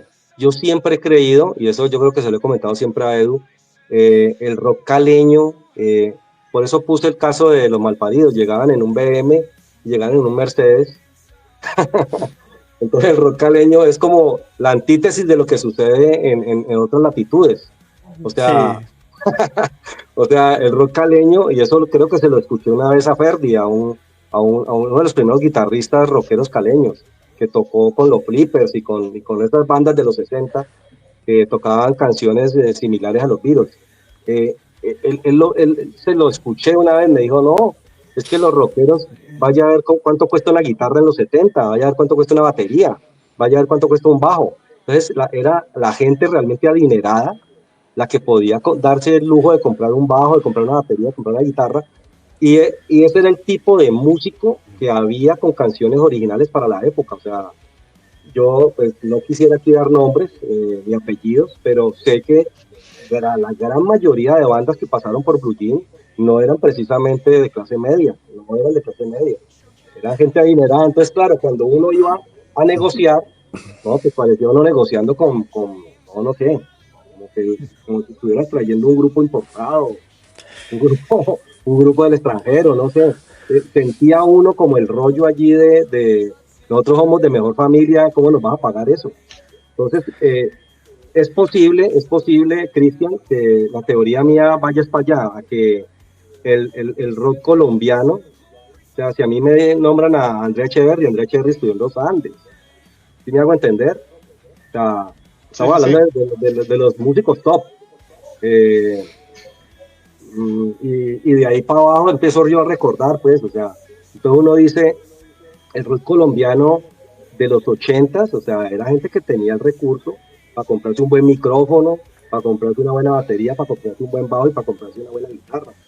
Yo creo que ese fue el coletazo que me tocó a mí. De pronto ustedes, muchachos, como empezaron a tocar del 2000 para acá, y yo ya en el 2000, que no les miento, yo en el 2000 ya tenía 34 años. Entonces, ahí es donde yo digo, no, hay que cerrar el bar, cerrémoslo. Granada no está preparada para un bar de rock como el que quería yo ahí. Y después, al cerrarlo, me voy y me junto con Juan Carlos España y monto Manicomio, que era un bar que también duró poco, porque esas sociedades hay veces son hartas, y no la pasé bien con esa sociedad. Allí estaba muy de moda ya, ahora sí, el nu metal. Entonces tenías que contratar bandas que tocaran Limp Bizkit, tenías que contratar bandas que tocaran Korn, que tocaran esta música, que fue la música que Stained. sonó del 2005 del 1997 para allá, pues. Y también duró poco, pero fue por la sociedad.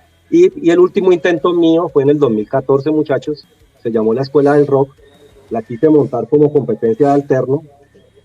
¿Eso también lo hiciste por la película de Jack Black o qué? No, sí, no, y porque me parecía chévere el nombre.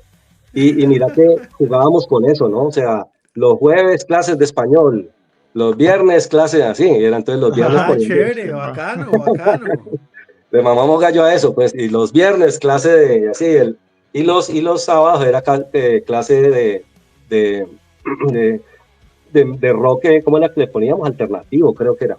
Entonces, el rollo allí es que hice como 2 o 3 emprendimientos, siempre con sociedades.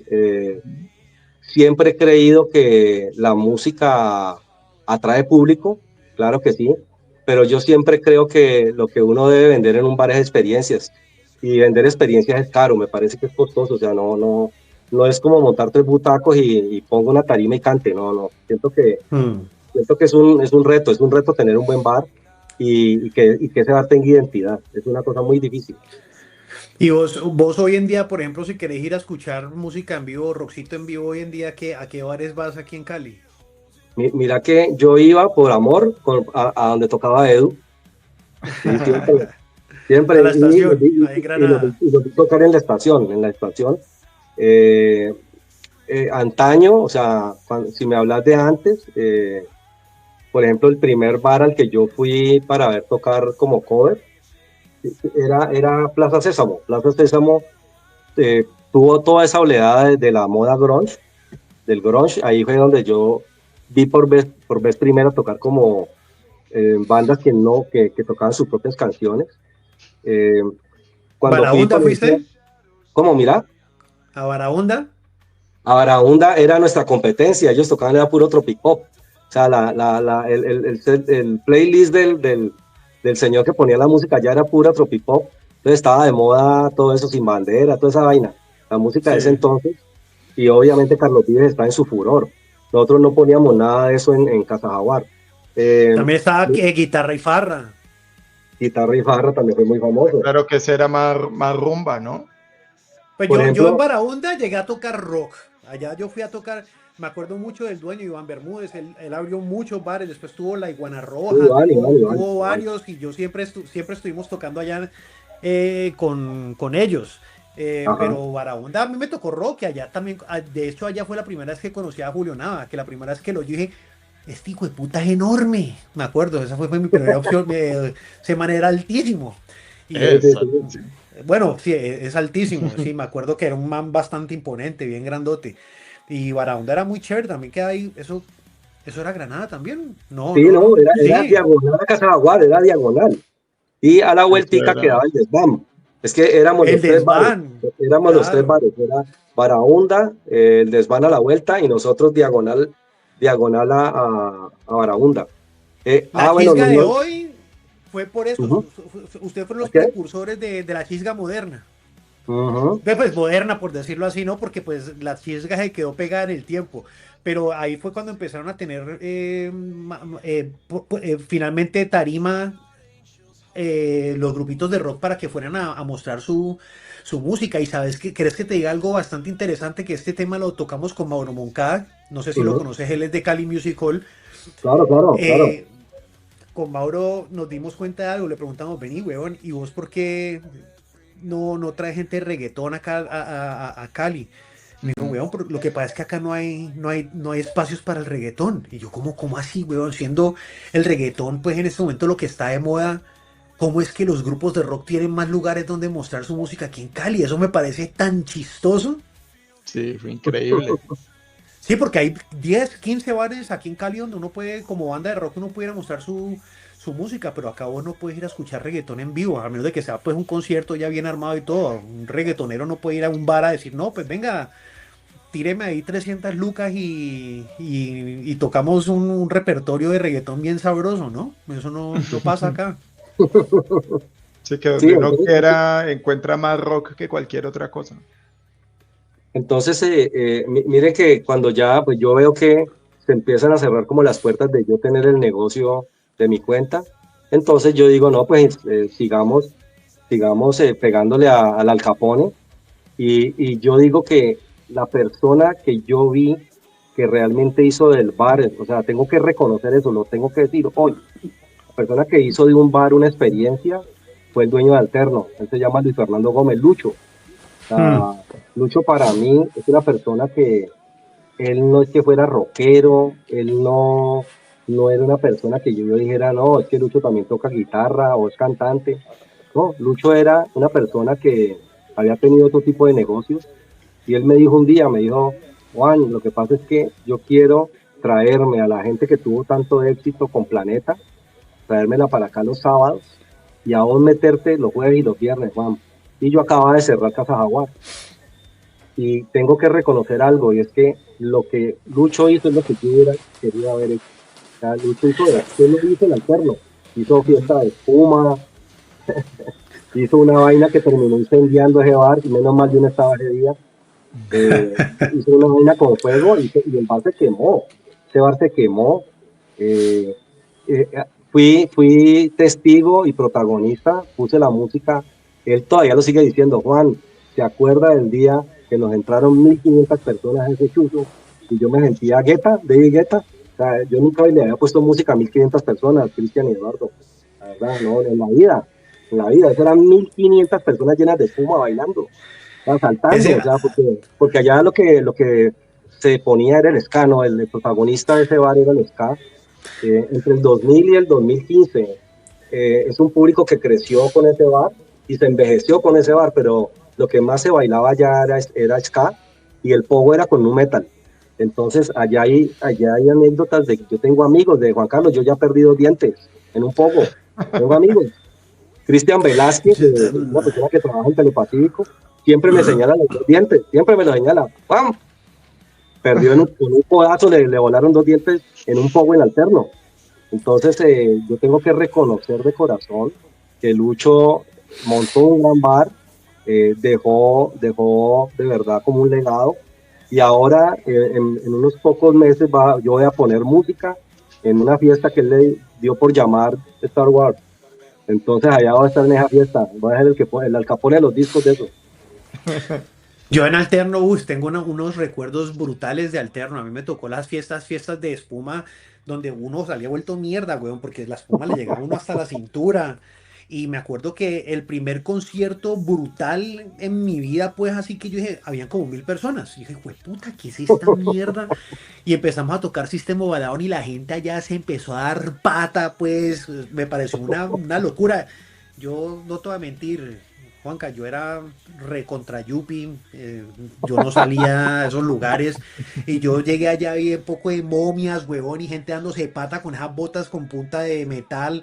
Y, uy, marica, ¿yo dónde me metí acá, huevón?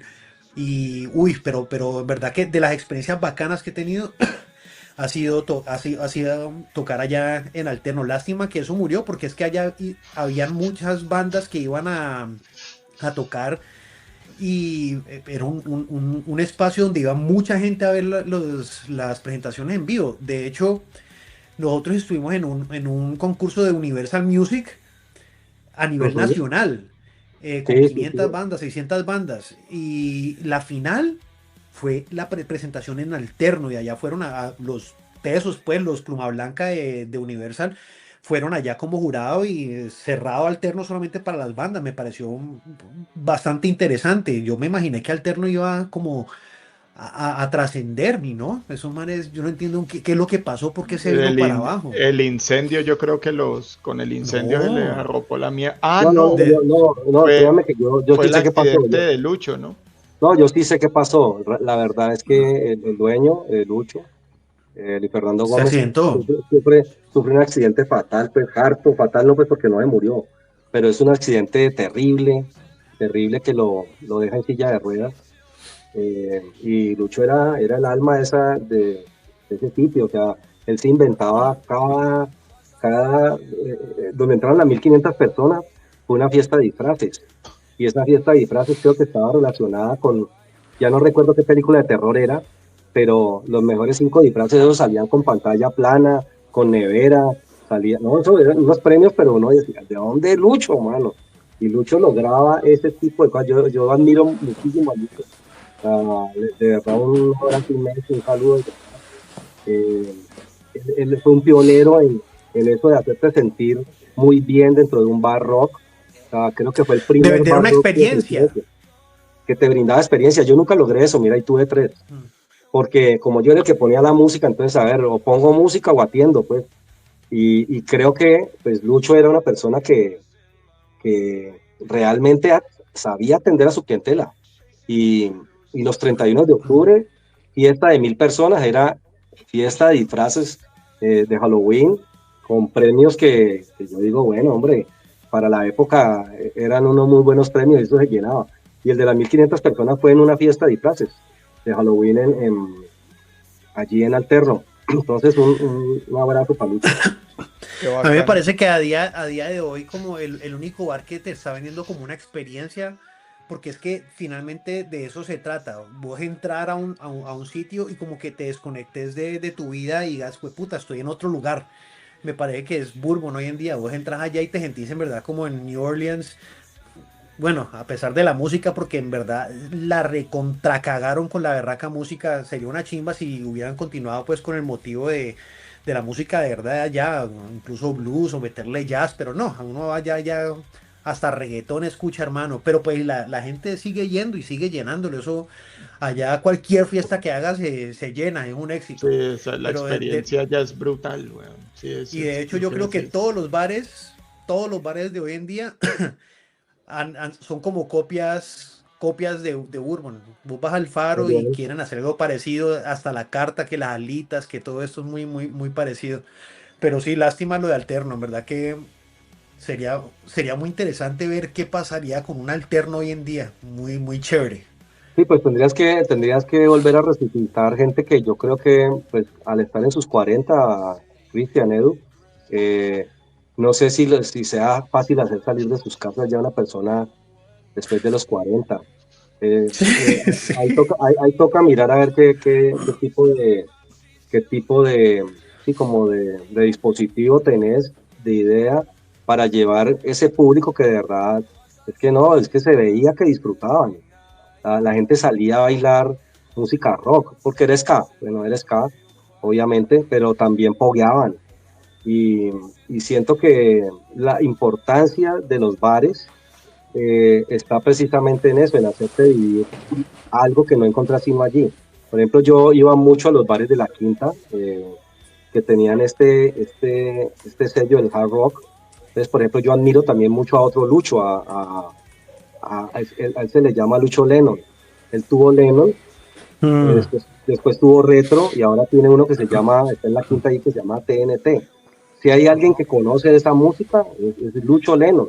Qué cosa tan impresionante. Bueno, ahí no presentan bandas porque es un lugar, el clásico bar, no hay espacio para una tarima, pero yo siento que cuando vos entras allí, te ponen realmente un rock genuino, que es lo que también me motiva. Cuando vos me preguntaste, ahora lo vengo a recordar, a mí me gusta el rock genuino de los bares que ha montado Lucho Leno, o sea, porque me recuerda a ese rock, a ese hard rock ochentero que yo escuché de Cinderella, el glam metal, lo que le llaman glam metal, Cinderella, eh, Poison, El Motley hair Crue. metal, que era de los que tenían esos peinados y más maquillaje que la novia Exacto, de esa exacto. época. Entonces, mira que uno allí es una experiencia también genuina. Él no se sale de ese setlist, ¿no? De ese playlist, pero eso es lo que lo hace único. Entonces, siento que, para volver a responderte la pregunta, Edu, yo siento que la gente sí percibe cuando las cosas son genuinas, ¿oíste?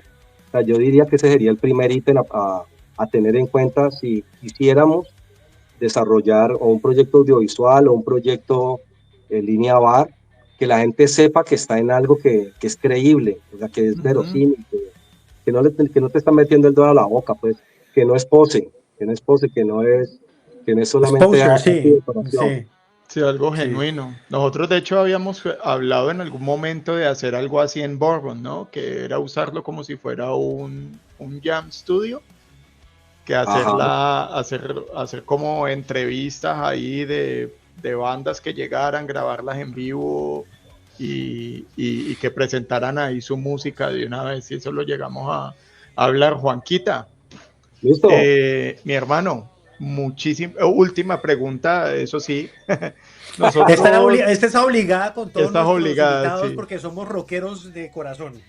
A ver, Al principio de la conversación lo dijiste de que hay dos conceptos, el romántico y el apocalíptico.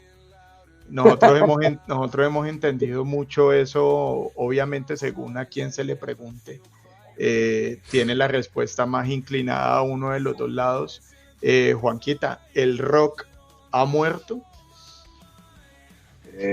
no, porque te lo acabo de responder con una persona que está a mi lado, o sea, mi hijo, una persona que tiene 25 años, que podría ser, ¿cómo así? O sea, 25 años y escucha y ama a Ozzy Osbourne, ama a Kiss, o sea, tiene la música de Kiss, o sea, no,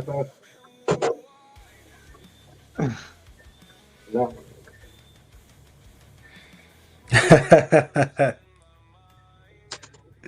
no,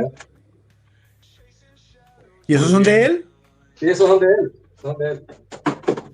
Entonces, cuando uno ve que una persona de 25 años ama bandas como Kiss, que estamos hablando de personas que tienen hoy 70 y pico de años, James Hetfield, Paul Stanley, que ya andan con bastón, uno dice, bueno, algo ha pasado allí, ¿no? Algo ha pasado y, y la verdad, el rollo siento que yo siempre cito a Humberto Ecos, el señor es un señor que fue muy famoso por haber escrito El nombre de la rosa, pero yo a mis 19 años, 20 años, escuché a mi profesor Jesús Martín Barbero decir, cuando ustedes los pongan a escoger entre esto o lo otro, léanse Apocalípticos e Integrados, de Humberto Eco. Apocalípticos e Integrados es lo que traté de exponer, pues, sin ser tan chicanero, citando a Humberto Eco, pero ahorita lo debo decir, es que definitivamente no todo es tan malo. Ahora que está tan en boga de preguntar, la IA va a acabar con los diseñadores gráficos. Mentira, es mentira. O sea, ni es tan malo que los va a acabar, ni es tan bueno que los va a poner al tope, pues, del diseño gráfico mundial. Yo siento que la respuesta, Edu, el rock no se va a acabar mientras estén personas como ustedes. Yo tengo 58 años, ¿qué edad tenés vos, Edu? 40. Cristian. Yo tengo 47 y a mis hijos los tengo rockeros. Mi hija es rockera a morir y tiene Y, 20. y pongo más ejemplos. La hija de Alex Méndez, que no tiene sino como 17 años, 16 años, no se baja de Queen, el grupo en español favorito de ella tengo entendido que es Café Tacuba, y estamos hablando de una persona de 17 años y una mujer. Entonces, yo cada vez veo ejemplos donde yo diría, más que tratar de decir que el rock se va a morir, es como mirar a ver, yo mandaría la pregunta como para otro lado más bien. Yo siento que ¿Ustedes han contestado afirmativamente esa pregunta? O sea, les devuelvo la pelota, porque yo tengo como mi tesis. No, mira, yo te digo algo. Yo creo que el rock va a ser como el jazz o como el blues, va a trascender. El rock va a seguir vivo. La vaina es que no es mainstream en este momento. No es lo que lidera los charts, el top Sí, sí, sí. musical en este momento. Pero indudablemente, mientras haya gente, yo estoy seguro que mi hija, que tiene 20 años, si tiene hijos, va a mostrarle la música que yo le mostré a ella. Y es música que no tiene edad. Yo le puedo mostrar los Beatles. Mi papá me mostró a mí los Beatles, pues él me presentó a mí a Def Leppard y toda música y yo le estoy presentando eso a mis hijos. O sea, mientras hayan generaciones que sigan haciendo eso, va a trascender, creo yo. Sí, después de que Y, exista la disposición de escuchar, siempre va a funcionar. Además que lo hablamos también en un momento, o sea, dijimos que la música en estos días, bueno, eso lo dijo David Corky, que me parece una frase buenísima, que dijo que la música hoy en día se está editando es con los ojos y no con los oídos. Hmm. La gente también está queriendo es como escuchar lo crudo, pues Lo lo voy a orgánico. decir súper mal, exactamente, esa es la palabra, gracias. Lo orgánico que es el rock en ese momento de antaño. Yo pienso que el rock no ha muerto por todas las razones que dijo Cristian. Yo pienso es que nos quedamos sin exponentes. yo lo que creo con el rock es que está sucediendo lo mismo que ya sucede con la salsa. Se está volviendo algo de museo.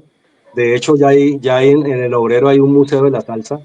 Ojalá las nuevas administraciones más bien lograran tener su museo del rock, hombre, y del rock local, el rock caleño que ya tiene historia, la verdad. Yo siento que se necesita también del apoyo que no sea solamente privado, sino que el Estado, que solamente cree que Cali es capital de la salsa, por eso con Eduardo creamos un capítulo. Era así una vez, el rock en la capital de la salsa.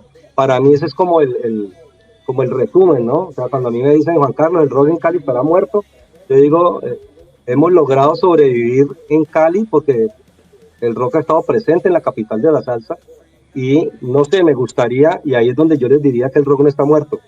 Y con esto cierro.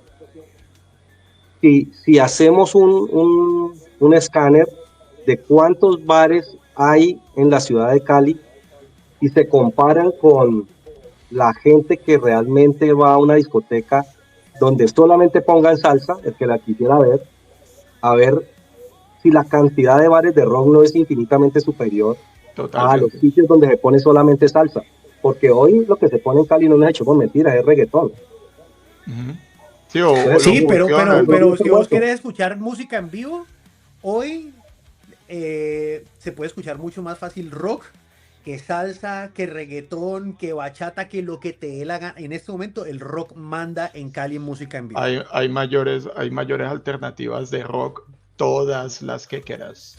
Y de Exacto, todos entonces los allí tipos, sabores y con eso colores. respondí creo que la pregunta de Edu. Creo que yo siempre he percibido eso, o sea, se habla de la salsa, pero que la capital de la salsa, que el salsódromo, que Cali es salsa, que el Festival Mundial de Salsa, pero cuando te vas a ver a dónde está el grueso del público en bares, en sitios, creo que el rock gana por goleada, creería yo, y lo Sí, acaba de decir Cristian, lo está diciendo muy bien, chicos. sí, Completamente. sí. Juan Carlos, bacano que terminemos en nuestra, así con algo positivo, con este género que tanto amamos y que nos dé un poquito más de esperanza, pues porque es que yo creo que de algo que sufrimos muchos rockeros es que somos muy negativos muchas veces y hay que ser más positivos, hay que ser más positivos y poder ver con más felicidad el futuro, porque en verdad que yo creo que Cali tiene mucho futuro con el rock y hay unos exponentes brutales. Acá hay músicos de rock que uno dice, puta hermano. Mauro dijo, yo estuve en Australia, estuve en Europa y en verdad que los músicos de acá, que vos en cualquier barcito vas acá a ver a alguien tocar un cover de Guns N' Roses o de Metallica o de Poison o de Pink Floyd, y jueputa, qué gente tan buena, hermano. Sí, el nivel Entonces, musical caleño es altísimo, weón. sí, Altísimo, sí. porque era lo que yo le decía a Mauro Moncada en el momento, o sea, tienen mucha energía, pero está mal focalizada. O sea, pero el talento es brutal, es brutal. No, Ahora, y se me olvidaba otro ejemplo de que el rock no está muerto. Un amigo con el que hace rato, hace mucho rato, venimos luchando para tratar de hacer un docu sobre su banda Riptor, tocando con Paul Durie, director de orquesta filarmónica, sus canciones en tono sinfónico. Eh, Él se llama Camilo Amarrado. Yo digo, si existe gente como Camilo Amarrado que se meten a estudiar al ICESI de Cali y tocan thrash metal, por favor, porque Camilo es un amante de Metallica, él es amante del thrash. Yo digo, y Camilo no debe tener 30 años, estoy seguro que Camilo no tiene 30 años. Entonces, el rock no ha muerto, muchachos, no ha muerto. Mm. sí, Sí, él Camilo debería estar aquí con nosotros, Camilo, y debería no lo estar con está. nosotros, sí. Eh, Maldito, te odio, todo bien, y ya. Sí, Juan, sí. No, Juan Carlos, hermano, en verdad, muchísimas gracias por tu tiempo. La conversación estuvo una chimba. Como nos han dicho muchos otros, tenemos que repetir esto en un barcito con unas birritas, escuchando un buen rockcito. De pronto en el futuro, en un futuro cercano, tendremos ese nuevo formato para ver si nuevamente nos reunimos. Y sí, no, hermano, muchísimas gracias por compartir tus experiencias, tu sabiduría con nosotros. Eh, y esperemos que se repita nuevamente, Juanca. No, muchísimas gracias por la invitación, orgulloso de estar aquí con ustedes, que son unos músicos, yo sé que rigurosos, dedicados, los he visto en vivo, suenan del putas y yo me emocionaba, créeme que cuando los escucho a ustedes yo me he emocionado. Y eso es lo qué importante con la bacano, música, emocionarse. qué bacano. Juanquita, muchísimas gracias, mi hermano, los éxitos, y nos estamos viendo, bro. Chao, chao, una feliz Dale, noche. Juanca. Un abrazo, hombre, que esté muy bien. Todo Suerte. bien.